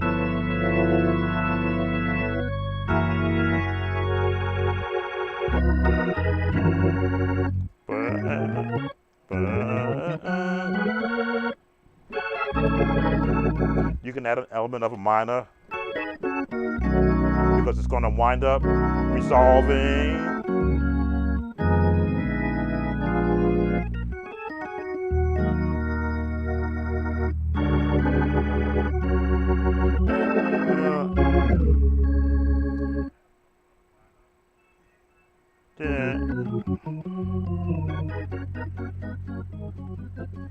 I try not to change iconic, or I say hymnal standard songs just to meet a an actual narrative. But to answer your question, JG84, you pick and choose based upon the path of the song. Do you want to play minor chords, progressions, or passing chords, which is all chords are is a bed for the melody to ride on, whether it be a one chord, two, three, four, five, six, seven, or the one. It's just a bed for a melody to ride on. If it's just a chord without a melody to carry it, then it's just a chord. Doesn't matter what chord you're playing, if that makes any difference. Let's see, did I miss any congregational songs before I go into another one? I want to thank those who are watching. We have 10 viewers still. And for those who are watching on the Facebook page, this is what I enjoy doing, is not teaching. I try to keep away from the word teaching, because to be a teacher, it means you sat under someone to teach you, and I have not sat under a organist to show me this is how you move your drawbars. In my day, when I would approach an organist, a professional church organist, that's how I saw them at the age of 12 and 13, they would do this to me. If you're looking, they would close all their drawbars down and take their hands from the keys, so I could not see what they were doing. And at 13 and 14, for the life of me, even today, I can't understand why. All I wanted to know is, how do you get that sound out of the organ? So this is why I'm on YouTube, and why since 1992, I have been officially known as the Sound of Joy Productions, or Sound of Joy Music Services, is to give musicians like me in their younger stages the tools and the knowledge, so that if they have that yearning to play and to understand what they're hearing in their head, but they don't know how to get it out of their hands, this is why you see Sound of Joy, why you see this. Let me see. Gold star. Melodies, major, backup, minor, resolve, major, passing chords are. A melody is just a scale, a broken scale, if you want to look at it like that. Chords are any three notes tied together to give you an actual continuous tone. Backup, minor, I'm not sure if I referenced that, I'm sorry. Resolve, minor, oh, okay. Passing tones help to resolve where you are. If you're in a major chord and you want to, we're in C now, we're going to go from C, I want to go to the 4, the F. I can go from the C and go straight to the F, and go to the G, and go back to the C. Now, nothing wrong with that. Hymns are written like that. What song do I want to pick? It is well, when peace, 2, like 2, 4, 5 rather,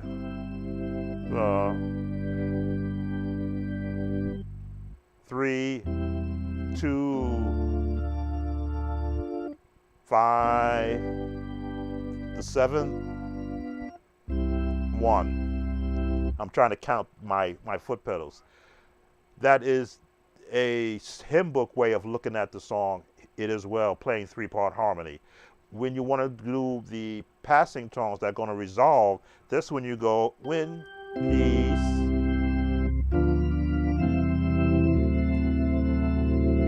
that's a 7th chord. We're going to resolve to the G passing tone. Now, what you can walk it up to the 2, to the 5, resolve it.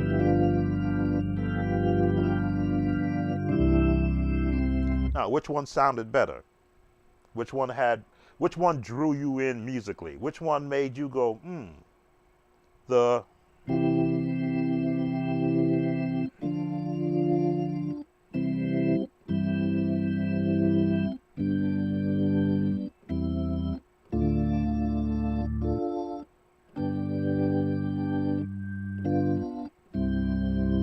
more the one that have life, that have little movement.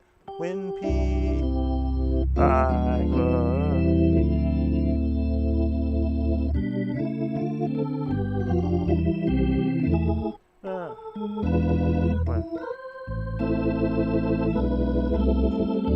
These are all passing tones. Where am I going to? The 5. Passing tones. What? To get to the 1. Ever my lot. Jazz. Thou hast. Do we resolve or do we go to the minor? Well, let's go resolve to the D flat 2. He had taught me to say, change my tones. It is passing tones. Well, to get to the 4, it is well, passing tones with on the 5, my soul, passing tone that take me to here. Now, these are my designations to it. As I listen to jazz players teach jazz, I listen to how they interpret passing tones. You won't hear this you won't see this in actual hymn music, but you will hear these actual designations in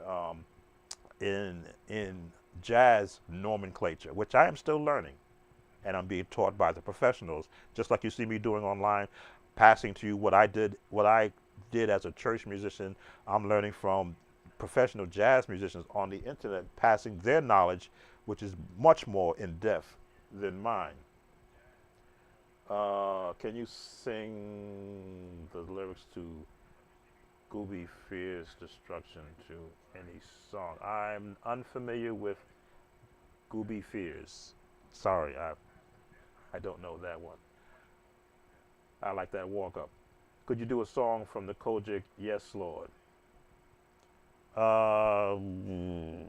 From the Kojic Yes Lord, they are pretty much, the Kojic Yes Lord has a lot of Baptist hymns in there. You have a few songs that are copyrighted Kojic because they are like the praise songs. But probably the best book to reference is the African American Heritage Hymnal, which has a better, there we go, it has a better, what's the word I want, directory of songs than the actual Kojic. I always felt that the Kojic hymnal was put out to compete with the Baptist hymnal because they were unhappy that in every Kojic church was the Baptist hymnal. They wound up putting some of the same songs and actually left out some songs. You won't see Hold to His Hand in the Kojic hymnal, and Hold to His Hand is a actual traditional. In fact, we're going to do that one. That's traditional Baptist. I'll slow that down. Correct key to do it in is in F. Time is built with swift transition. Let's see, 95. Slow it down.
that going.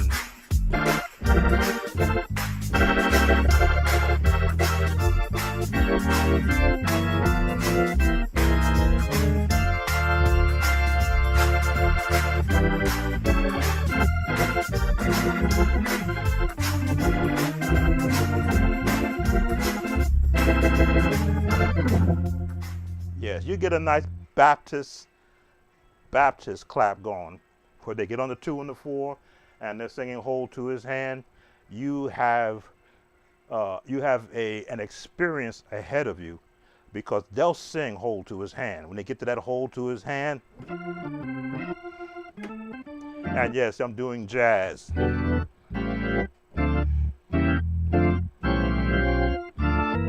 There's my tritone.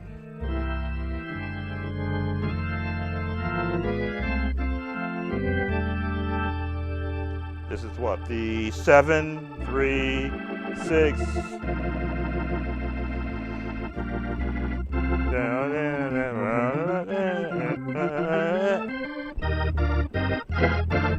You can do so much on the organ that you cannot do on the piano.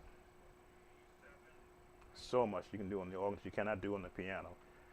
And again, you saw me moving drawbars around to get a particular sound, the one that I'm happy with for that moment, but then you pull out another set of drawbars because there's more than one verse.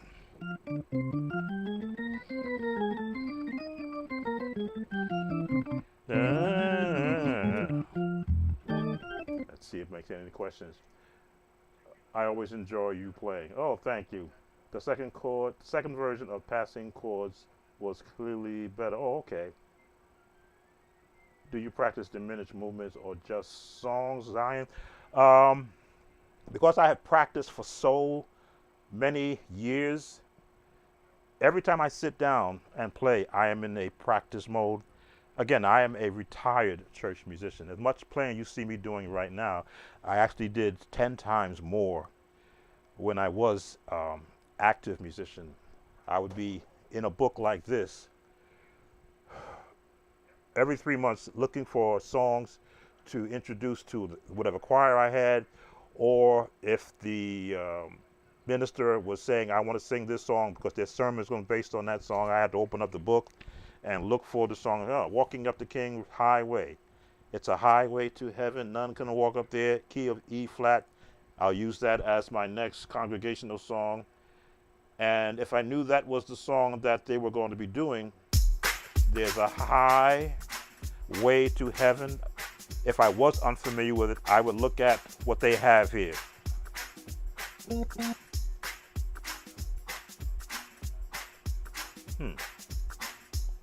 E flat, here. Wow.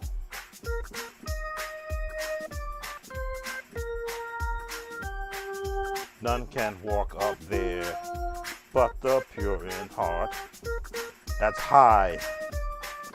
And walking up the...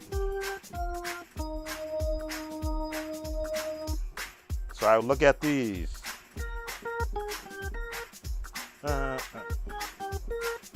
Walking up the King. Occidentals. Joy there is no wing. With him I'm going. Walking up.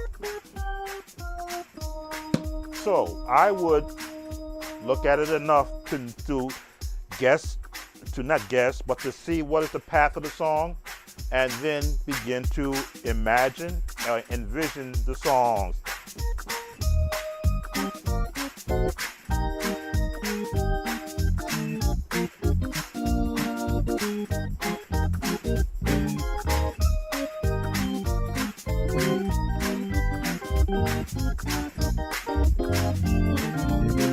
So now I've got my path first time around. Chorus.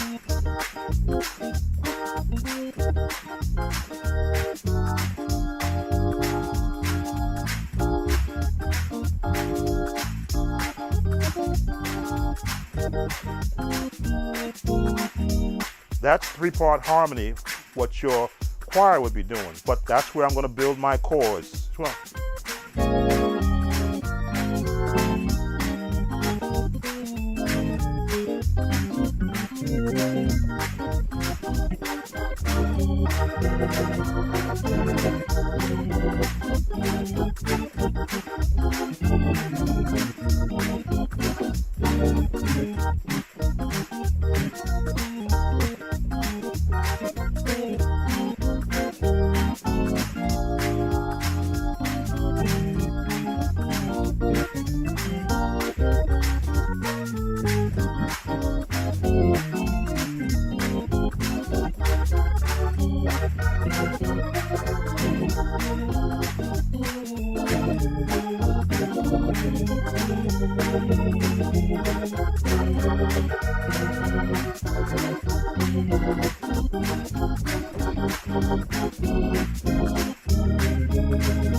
So all that is happening in my head.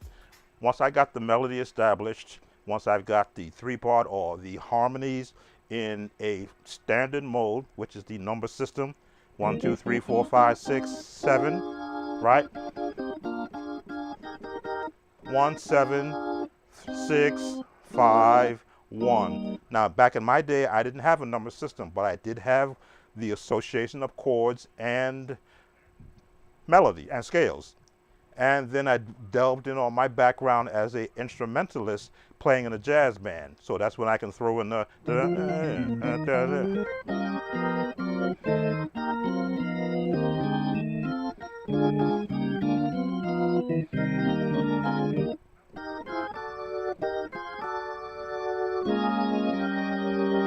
I can go contemporary again.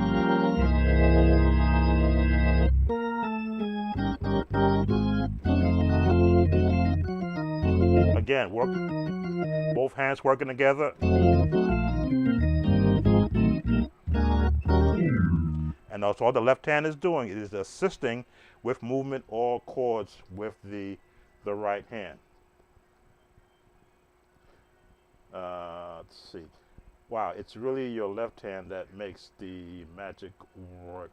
Please show that 736 movement, hold to his hand, God's unchanging hand. I just did a whole video on the 736 this month. But for those who are number system dependent, the 736, if you think of the song Never Would Have Made It in C, never would have 7, 3, 5, 1, but the hold to his hands, which what you asked for. Hold to his hand, God's unchanging hand. 7, 3, 6. But when I'm playing, I'm not thinking numbers. I'm thinking, what progressions do I want to put there? That's all I'm thinking, in support of the melody.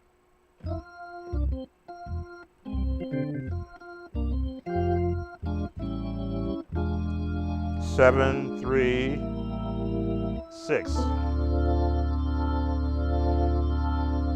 7, 1, 3, 6, 2, 5, 6, flat 7, no.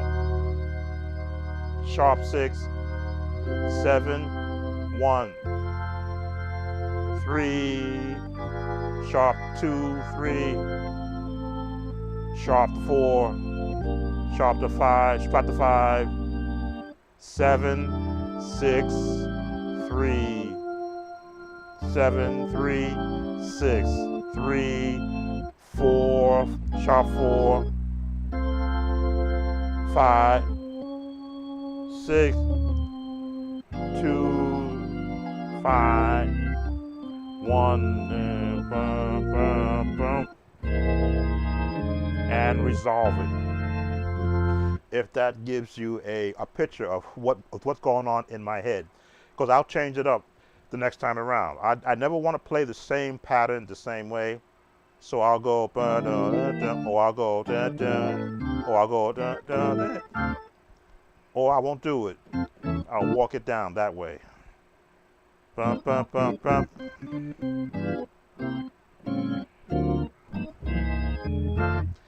Because I have the I think 5 chords ahead when I'm playing, depending upon the song. And once I know the path and the path doesn't change, which is the melody, is how I want to get to particular chords in the melody. Let's see what other questions I have. I need that congregational 736 for voicing, seemingly different because of the fast tempo. It's the same. Again, for those who use the number system to visualize what chords to use, once it becomes a part of you from a scale standpoint, you'll be going 1, 2, 3, 1, 6. So this would be the 3. No, let me see. 7, 3, 6, 2, 5. That's how I think, not numbers, but scales.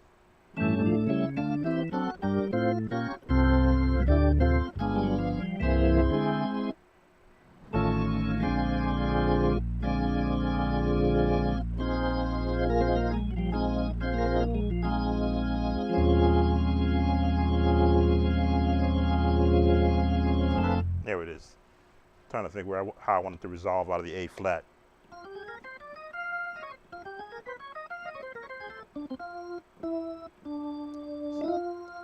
One, 7, 6, or the 1, or the 7, 3, 6. Again, I go different ways. Or depend upon your beat count. That determines how quickly you want to play those chords. Straight down would be, which is fine, because now you can work that. Or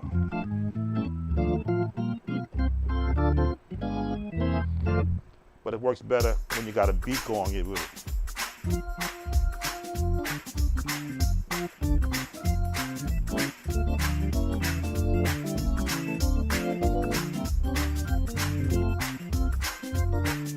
Walk it down.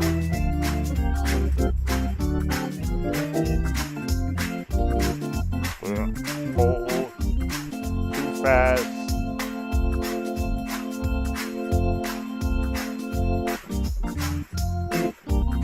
Always want to practice at a good pace. Hold.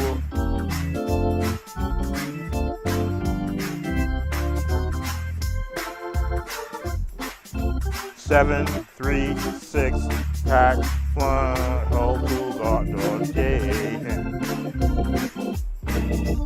hold. Walk it down, hold, do it. Walk it in. 2, 5, 1. Walk it down to the 7 to the 3, down, hold, up, to the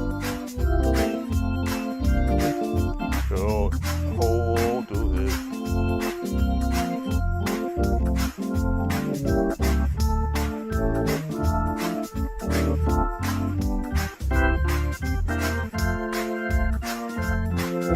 Seven, 3, 1.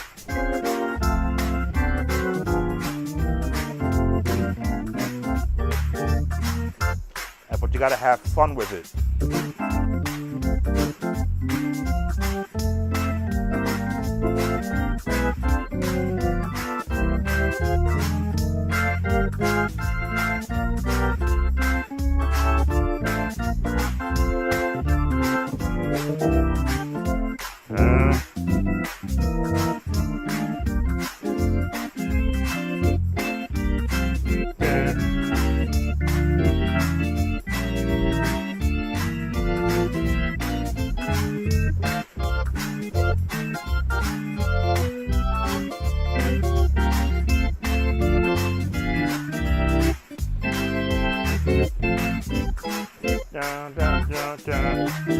Bum, bum, bum, bum, bum, bum, bum, bum.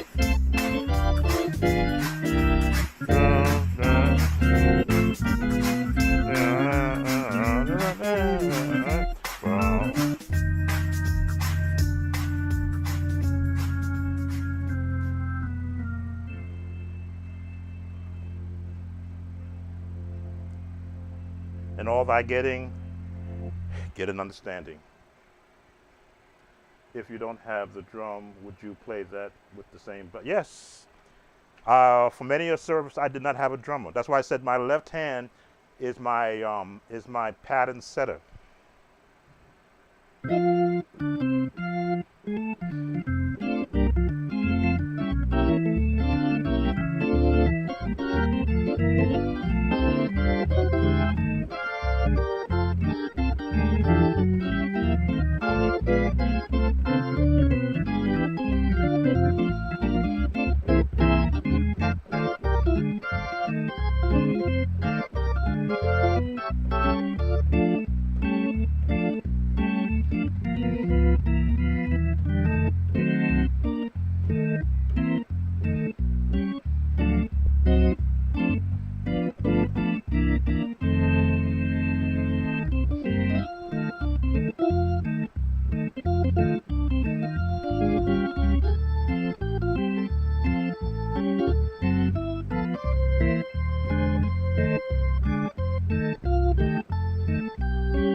I'm used to having all my fingers playing, so when I separate like that, I get lost because I'm used to having all my hands are assigned to do things.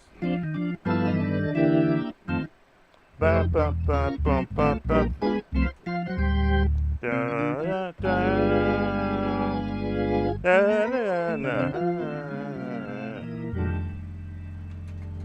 I generally assign all my fingers have an assignment, so that when the chord is ready, that may be thought about, my hands have to be already in the place.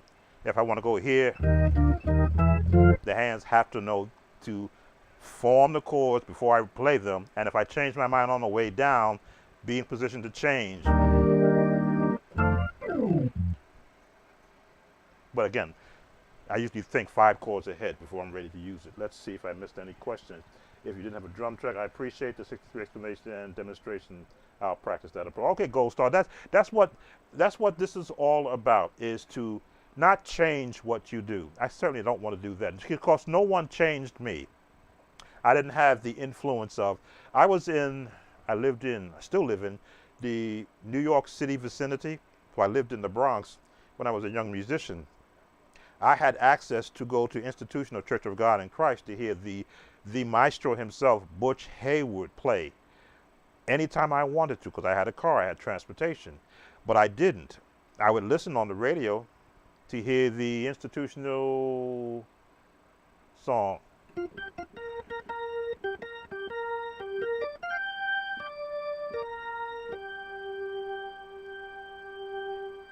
see if I can get a beat, because they were fast.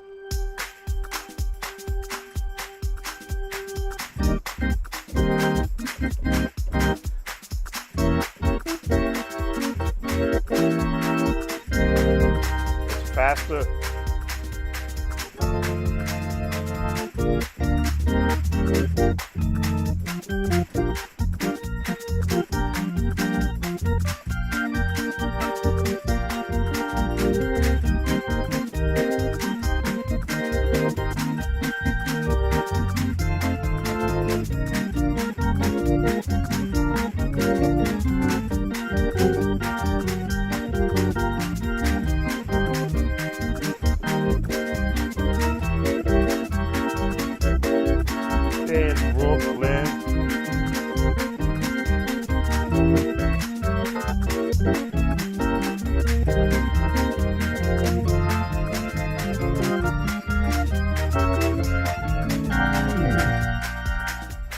That's how I got my Brooklyn style, by listening to what Butch Haywood did with his left hand with the bounce. Now that's his bounce, so you can only use the bounce with the songs that he plays.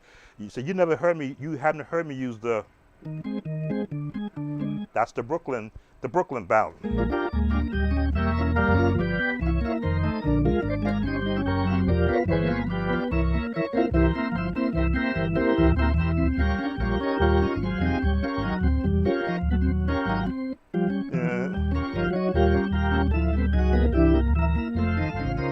You haven't heard me use that. Why? Because I wasn't doing a Brooklyn-styled song. But yes, I am well versed in the Butch Haywood style. But I'm not a Butch Haywood disciple. Every song I play does not sound or emulate what he does. But if I'm doing a Butch Haywood song, then of course you're going to hear that bounce, that iconic movement.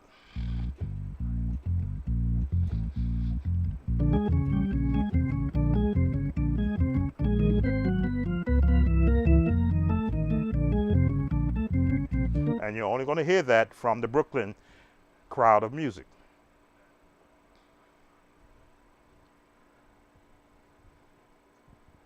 Is it easier to play with both hands? This is Roman. Oh, welcome, Roman.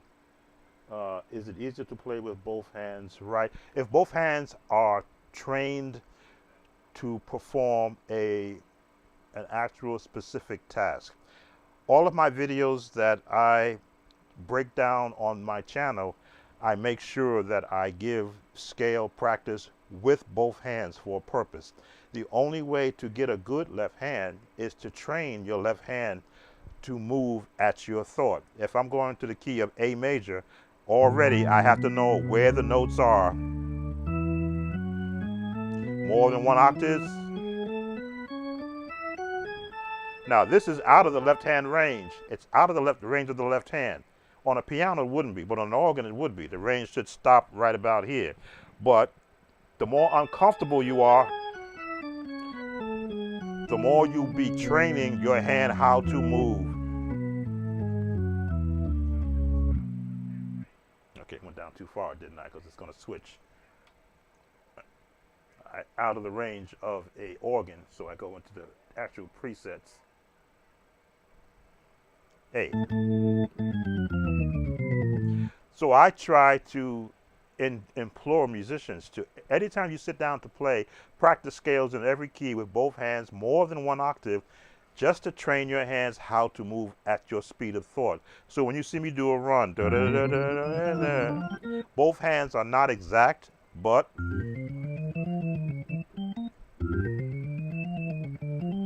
close enough. Because I may only need it for a split second.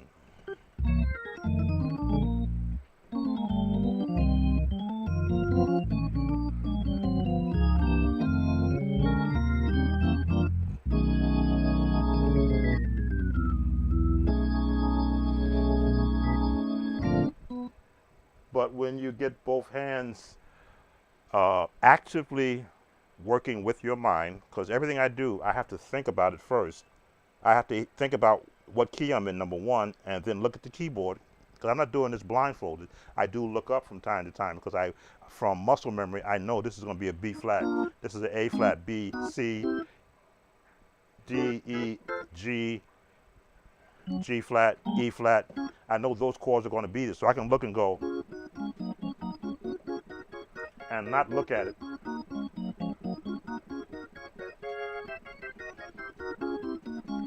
Muscle memory lets me know this is what I'm doing.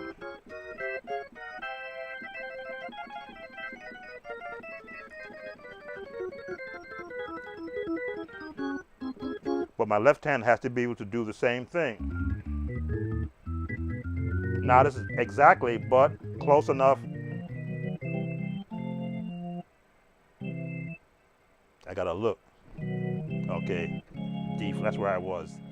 So I gotta be able to know I can do a D, a B, an A, an F. Not that I'm gonna need that chord in an organ standpoint, but I may need a part of it.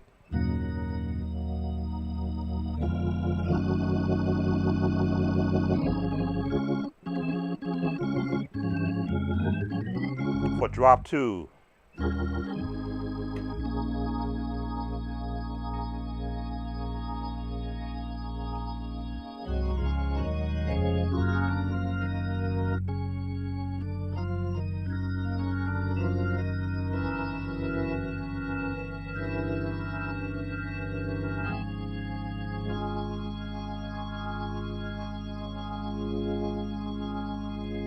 Particular sound I want to hear.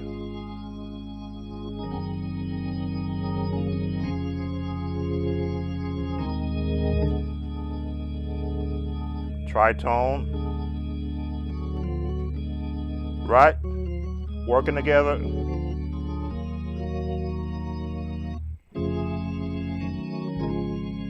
Or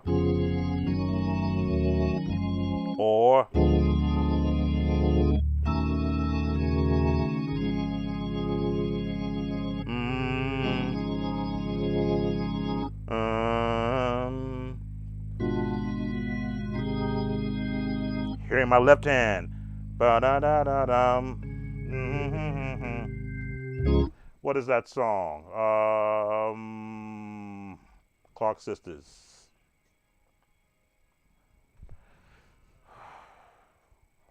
I've tried him and I know him. I've tried him.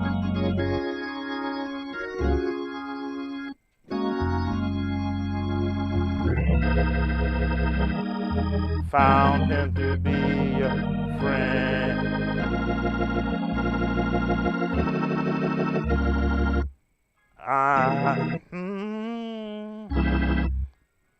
That's that chord. Diminished chord. I'm in the wrong key. Should be an E flat. Found him to be a friend. There's my chord. I know too much about him. The left hand has to know to give me that chord. On him I can.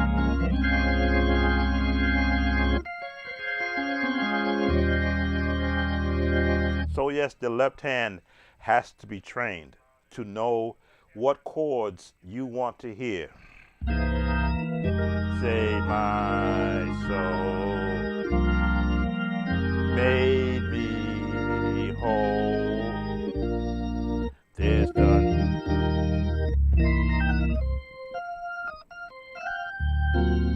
There's the key I want.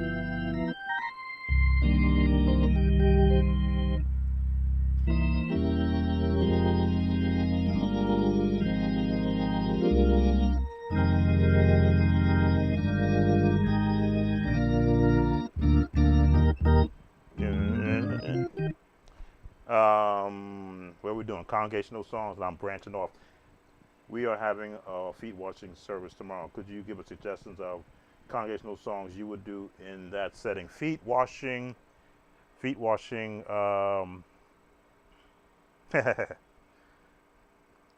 One of our, in our past, my past, we had professionals, off-Broadway professionals come to the church and to support, and one of them wrote a feet washing song. I won't sing it, but feet washing song. Okay, so it's in the spirit of the Last Supper. There's so many songs there that you could apply.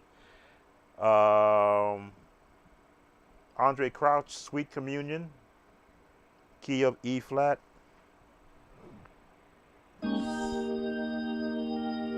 Communion.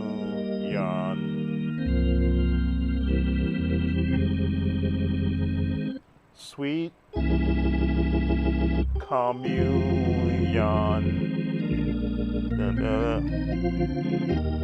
This ye do in remembrance of me, so you won't forget my sacrifice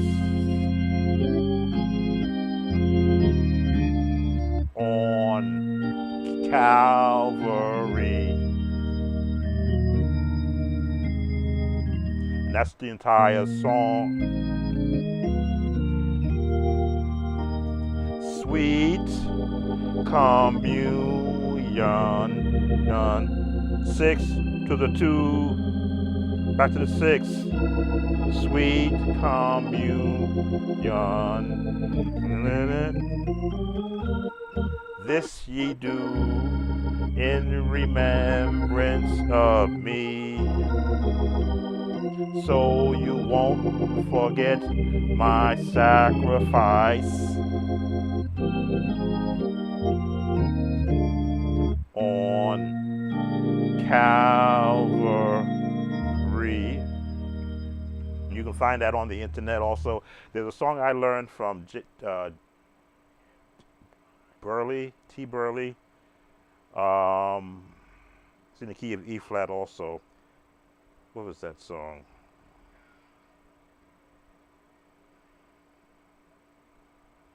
Do this in remembrance of me. Do this in remembrance of me. Do this in remembrance of me. I hung out on a tree for thee, for thee. Do this in remembrance of me. This is what I use in my days. Do this in remembrance of me. Do this in remembrance of me. I hung out on a tree for thee, for thee. Do this in remembrance of me. Eat the bread, eat the bread. Drink the wine, drink the wine. To show forth my suffering till I come. I'm not a singer. I hung out on a tree called Calvary. Oh, do this in remembrance of me. Oh, do this in remembrance of me. Oh, do this in remembrance of me. You can always remember Jesus in key of D flat, always. And these are Andre Crouch songs. Is this Andre Crouch or is this James Moore? This is James Moore. Jesus, Jesus, James Moore. Always remember Jesus, Jesus. Resolve it. Always keep him on your mind.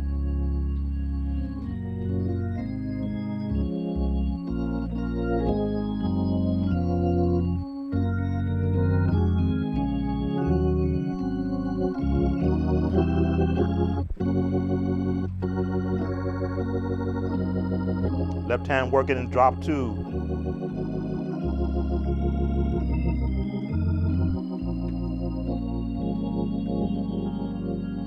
Always keep him on your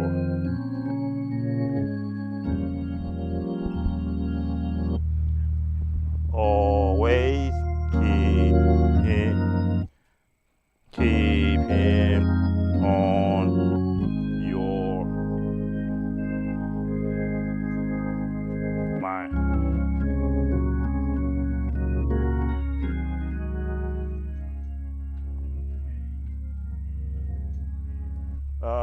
Feet washing service, good to hear. Saints keep, yes. That's one of the sacraments, or one of the sacraments that they're not supposed to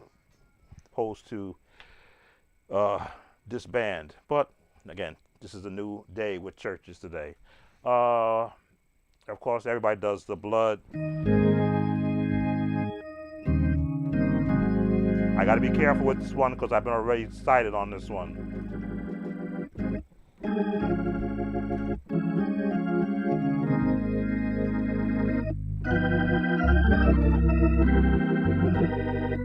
Way back on Cal. And don't rush this song. The blood that gives me strength, and go diminished chord. I'm not going to play it so I don't get caught. From day, this chord today. Is your tritone, because Andre Crouch loved tritones. No, ever.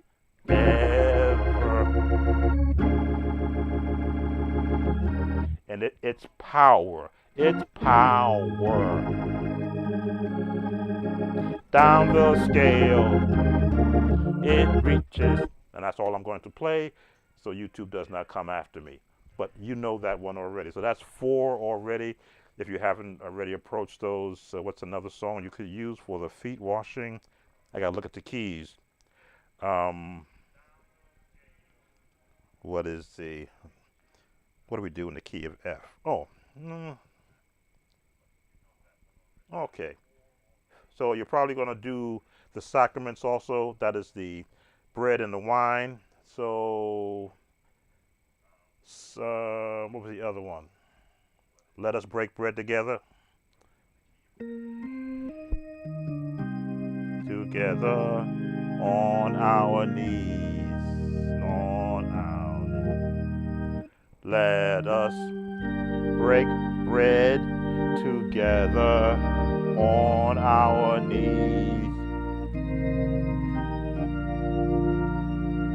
When I fall on the jazz turn on my knees, diminish with my face to the rising sun. Been a long time. Oh Lord, have mercy on me. The Methodist hymnal has, not the Methodist hymnal, the Methodist supplement book, Song of Zion, has 3 verses, which I never knew existed for this song. What is, let us drink wine together on our knees, on our knees. Let us drink wine together on our knees. When I change the chord, fall on my knees. The left hand is doing this. With my face to the rising sun. Oh Lord, have mercy on me. And then the United Methodist Church has let us praise God. Praise God together on our knees.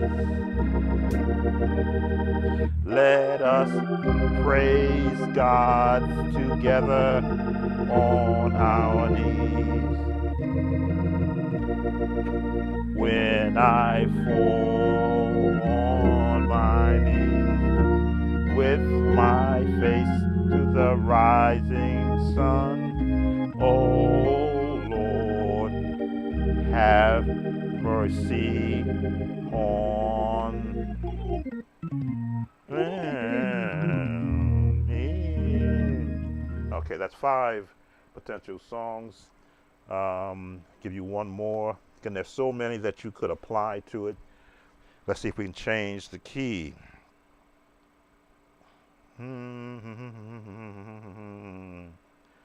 Communion song, feet washing. Oh, I know it was the blood. We'll go to the key of F. All right. All right. And you need some clapping with that. So we're going to slow that down, because that is, if you want to get the congregation up on this one, your beat should be at around 90. One day we died with, he died. I know this was the blood for.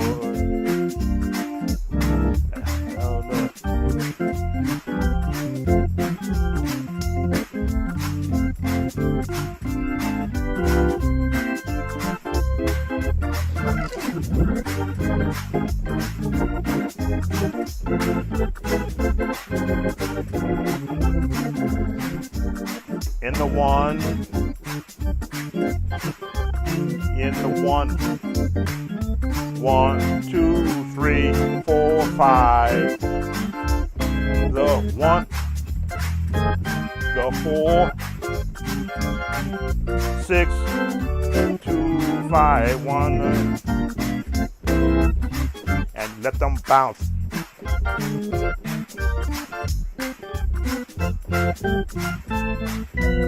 Right up the scale.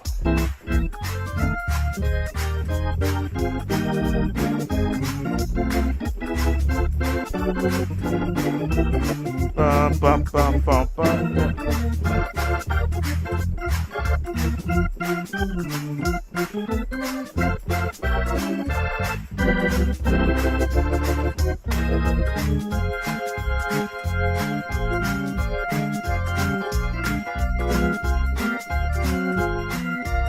That's when you can throw a minor.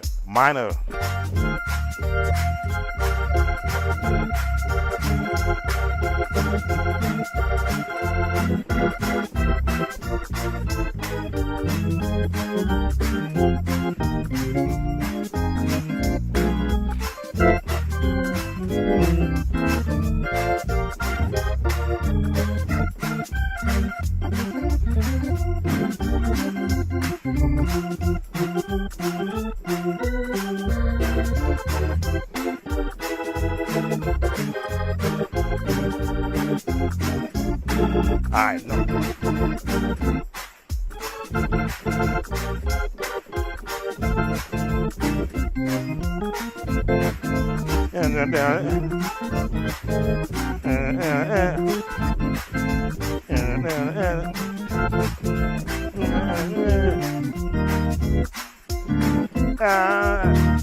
Sorry, get a little carried away. I haven't played these songs in quite a bit. But yes, give me an opportunity to turn a service, a feet washing service, into church. Pick the correct song and the correct tempo. Get that 2 and the 4 with that foot stomp going and a little tambourine, and you will have church. Okay. Vic, how long have I been on? Almost 2.5 hours. So let's see, I didn't leave out any questions, suggestions for congregational songs. Okay, covered that. I think we've got everyone. All of the questions. Is easy to play with both hands, right? It's easier for me, but if I had to, well, because I play piano too, I'm used to having my left hand play bass, but when I have an organ, my foot pedal takes over the lowest note, which is the bass, freeing my left hand, as you see, to work in conjunction with my right hand. Not only down here, but up here also. And because they both follow a pattern, usually what happens happening on my right hand, my left hand will mimic a lower note. If I'm doing this, I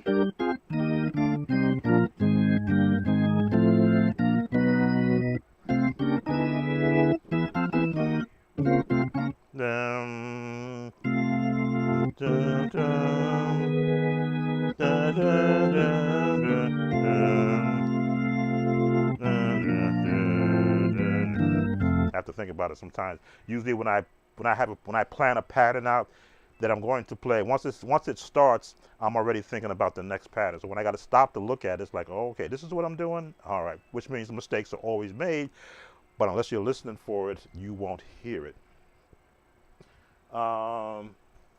You are dropping gems. Oh, well, that's what, if I'm holding it on to myself when my final breath comes, I've wasted my time here. Again, I don't have an instructor I can go to and says thank you. My instructors is every song I've ever had to learn. Those have been my instructors. So if you want to call Keith Pringle, Walter Hawkins, Andre Crouch, James Cleveland, Timothy Wright, Butch Haywood, Richard Smallwood, Kirk Franklin, Kurt Carr, Chicago, Mass, Georgia, Mass, Florida, Mass, LA, Mass, these are the choirs, Jersey, Mass, King's Tempo, These are all the songs, the albums I can think of that I had to learn songs from, and all the different songs that I learned it, as well as if I thought I was on the album myself. Those were my instructors, because I had the discipline to want to know what was every run being used in that song. Oh, of course, Thomas Whitfield. How can I leave Thomas Whitfield out? Twinkie Clark, can't leave her out. These are the songs I had to learn, and when I listened to them, got to actually meet Twinkie Clark live and be critiqued by her. I didn't like the way it was critiqued, because I thought it was a short sample, but that's okay, because there were a lot of other musicians behind me. But took it as it was given. I said, you know what, okay, in certain settings perhaps, but I know how I like to approach it. I was playing for, they was demonstrating how should you play behind a soloist. So they had a soloist stand, never heard her sing before. I got on the organ, I even forget the song that she sang. The critique was, you didn't push her. And I'm not a musician that pushes a soloist. If the soloist can't sing, I'll leave her out there to hang. I'll say, you shouldn't be up here if you can't do it.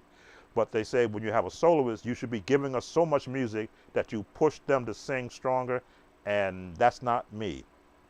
If you notice my actual drawbar settings, you have yet to see me do this. You have yet to see me do that. Why? Because I know what that sounds like, and that's not me. That's everybody who wants to be heard by the last person in the last row of a huge church. But that is not me.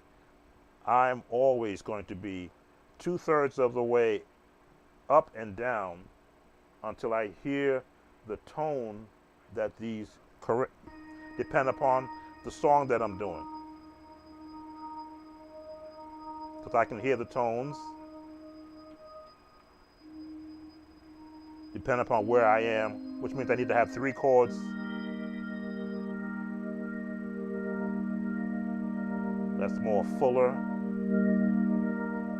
half tone, okay.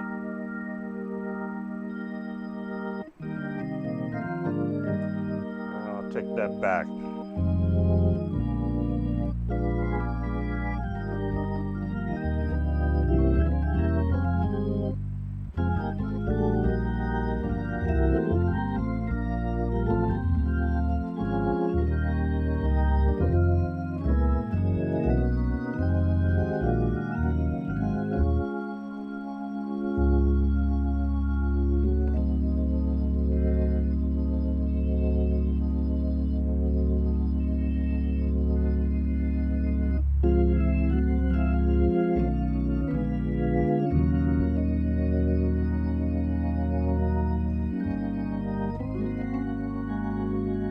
I'm not happy yet.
Dun-dun-dun.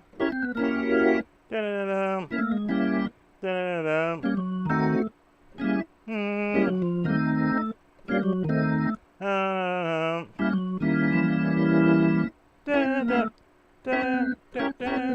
Next, I'm getting tired.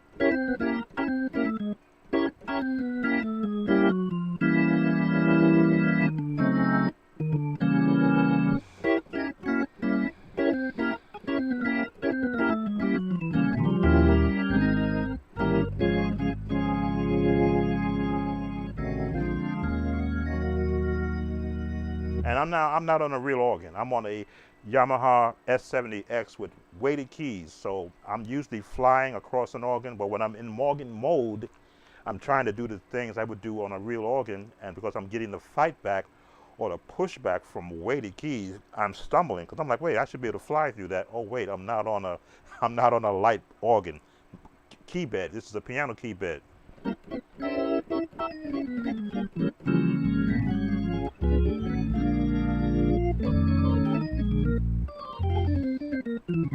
Dun, dun.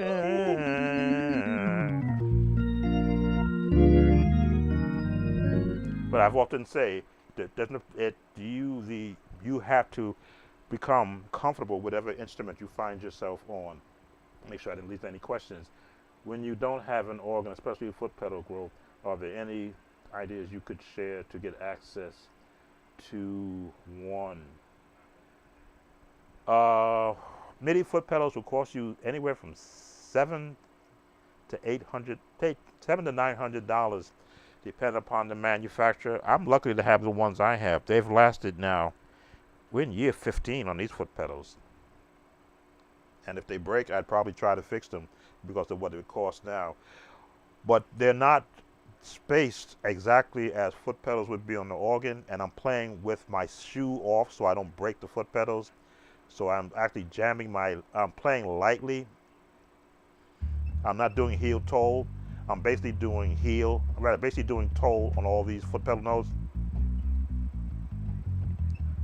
where I would be doing heel toe on a more traditional 32 foot note, I think a 32 foot note foot pedal. So I'm at a disadvantage in what I want to do, but an advantage in what I want to hear. I want to hear that low note.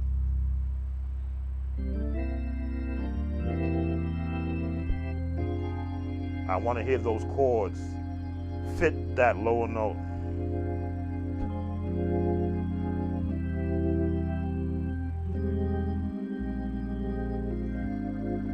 And it only goes from C to C, so I can't play that E flat above this E flat. I have to adjust.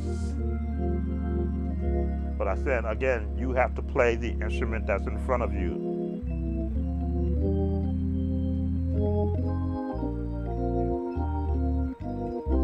That's the highest note I have.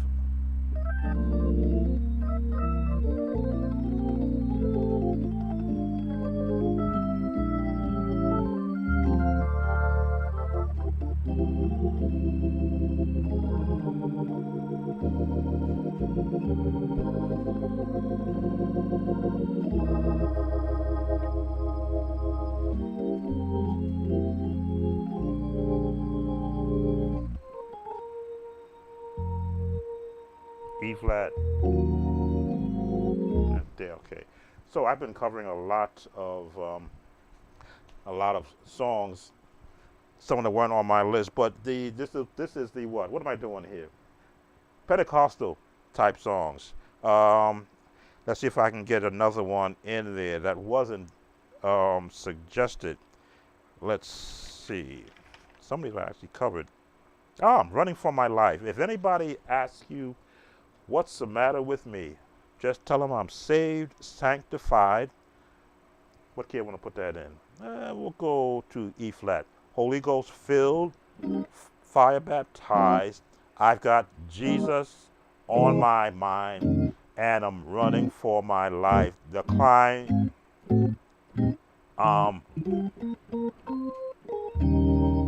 Now here you can maybe bring out more draw bars and get that pop.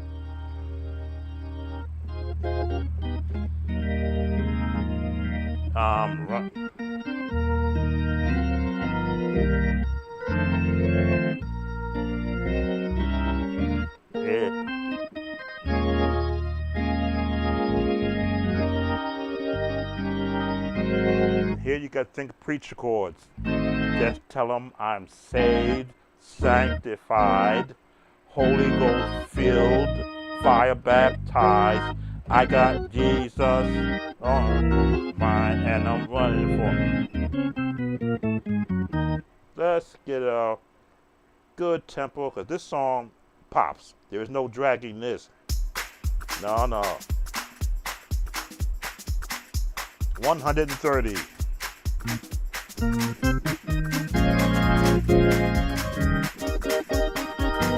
Do you still sing this?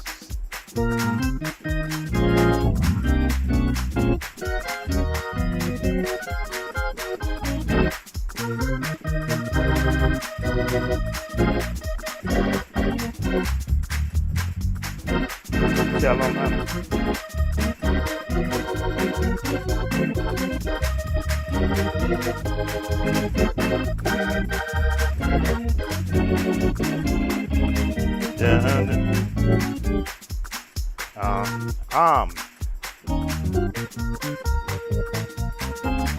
I got song. My left hand.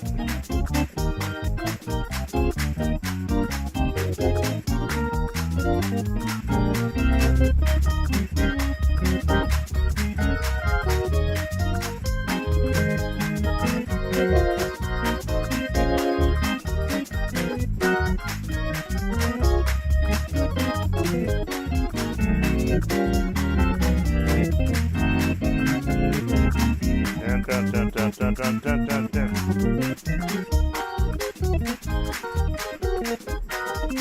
Straight jazz.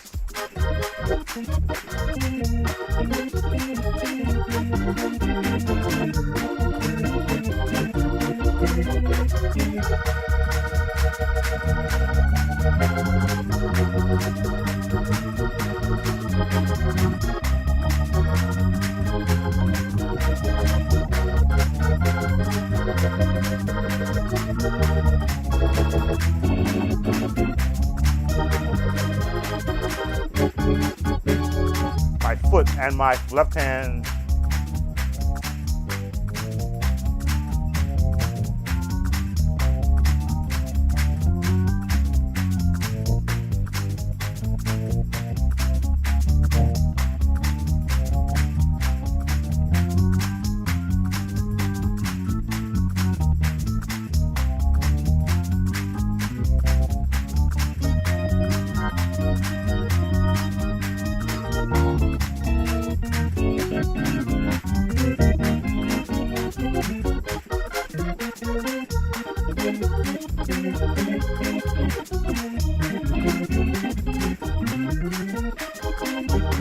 Two, 5, 1.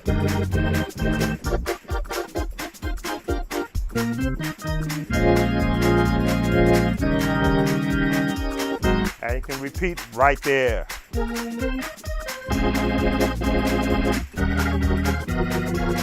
You can repeat that again. If anyone, what's the matter with? Sanctified, Holy Ghost filled, fire baptized. Tell them I'm saved, sanctified, Holy Ghost filled, fire baptized.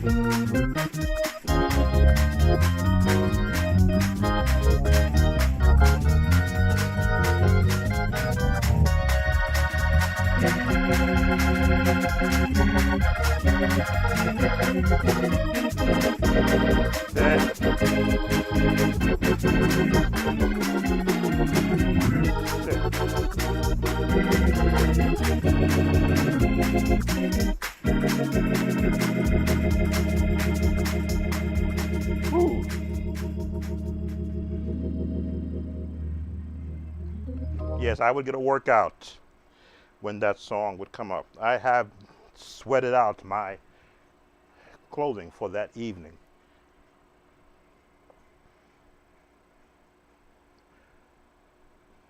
Oh, welcome, Roseanne. That's I'm Running for My Life. Probably number 3 in the Pentecostal songs you would hear on a testimony service night. Somebody would stand up and start singing that. It basically continues to repeat, but it's the tempo which catches the people, and cause the musician, when they're on point, is looking to support every part of that song, which is why you saw me giving so many chords in the very beginning. right in the pentatonic scale, which means you got the jazz. And you can turn it. I'm running for my life. And you can go right up. If anybody asks you, 3, what's the matter with me? And these are your preacher chords.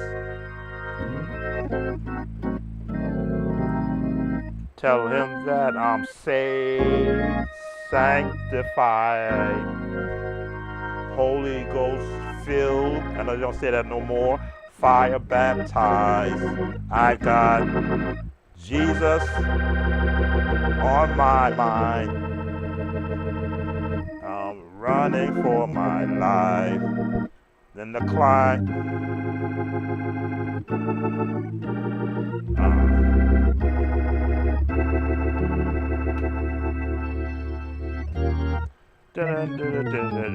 There we go.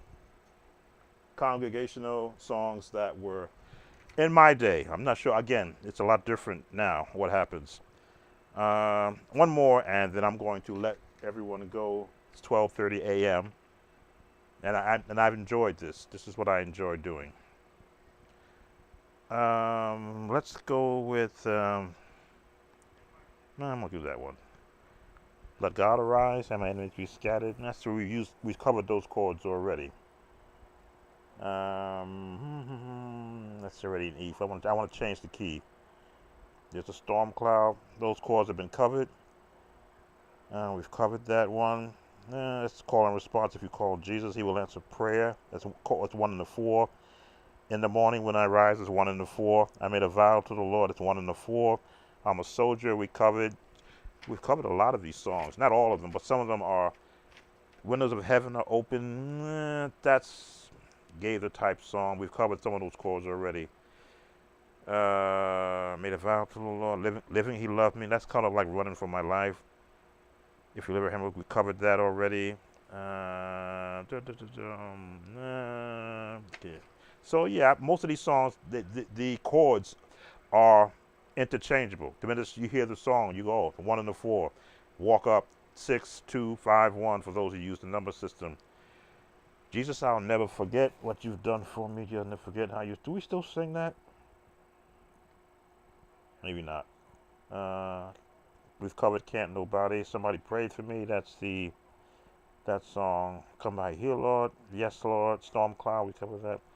Bless that wonderful name. I know it was. Well, we covered the majority of these songs. I've covered the chords. They're the same chords. It's just the melody changes, and you place the chords in response to where the melody is. So, if there are no more suggestions from those who are still watching, I see we still have 4 viewers. Again, I want to thank those if you're watching the replay and you come out, you left and come back. I want to thank you for spending this evening with me. 2 hours and 2.5 hours yet. 2 hours and 49 minutes. I try to keep these things to an hour and a half at the most, but then I like getting the actual conversation that comes from being on live. We're so grateful that you are playing these. I love how you do. We come this far by faith. Oh, that's congregational, but it's a congregational hymn. A lot of musicians don't understand that when you're in the 1, you want to drop it down to the flat 6, 7th chord to get that trusting in his holy word. If you're in G,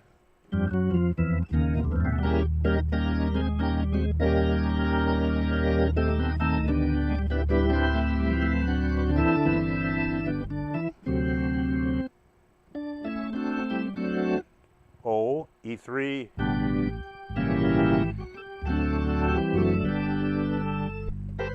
I'm tired now, can't turn around, be gone before.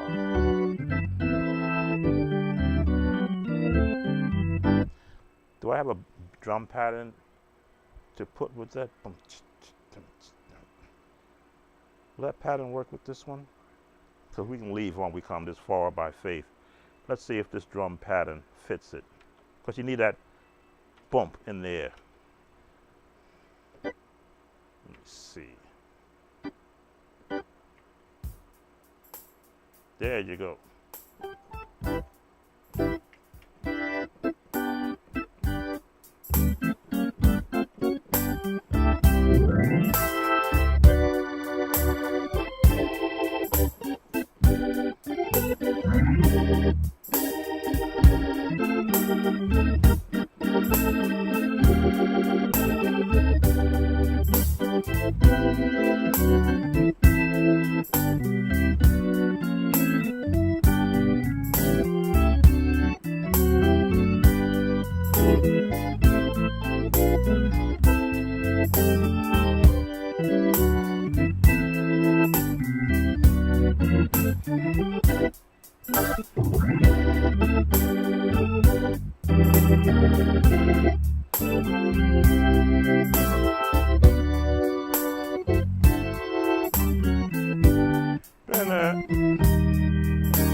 Lift it.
And I want to bring this session to a close.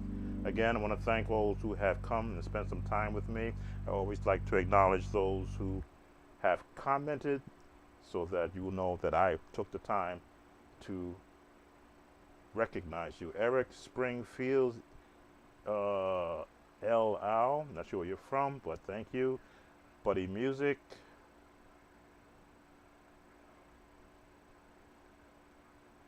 GG, can't pronounce the rest of that. Just scrolling down the list. Nathan Nelson, Elect Lady, FM 100, Zion Grant. Excuse the side of my face, I'm looking at the screen. Bruce, Gold Star 100, JG84, Dustin. Sorry, I can't sing the lyrics to Gooby Fears Destructor. I'm not a singer. Who else did we have? Adam Jameson, Roman, Xavier, Demo, Roseanne,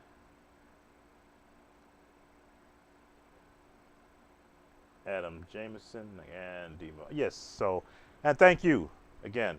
Your viewership on this channel and those who you recommend and share these videos with does help me in the YouTube algorithm. They do put me above some of the other content creators who came after me. I sometimes look at that when I do a search to see where does my videos, the 2,500 videos that I have, how are they ranked in the YouTube algorithm. And sometimes I've got to go through several screens to see just one. I said, well, gee, I've got 2,500 videos, and how does this person has 5 videos within the first 2 screens? Favoritism, suppose. But I realized my style of music is traditional, their style of music is contemporary and appropriate for this era.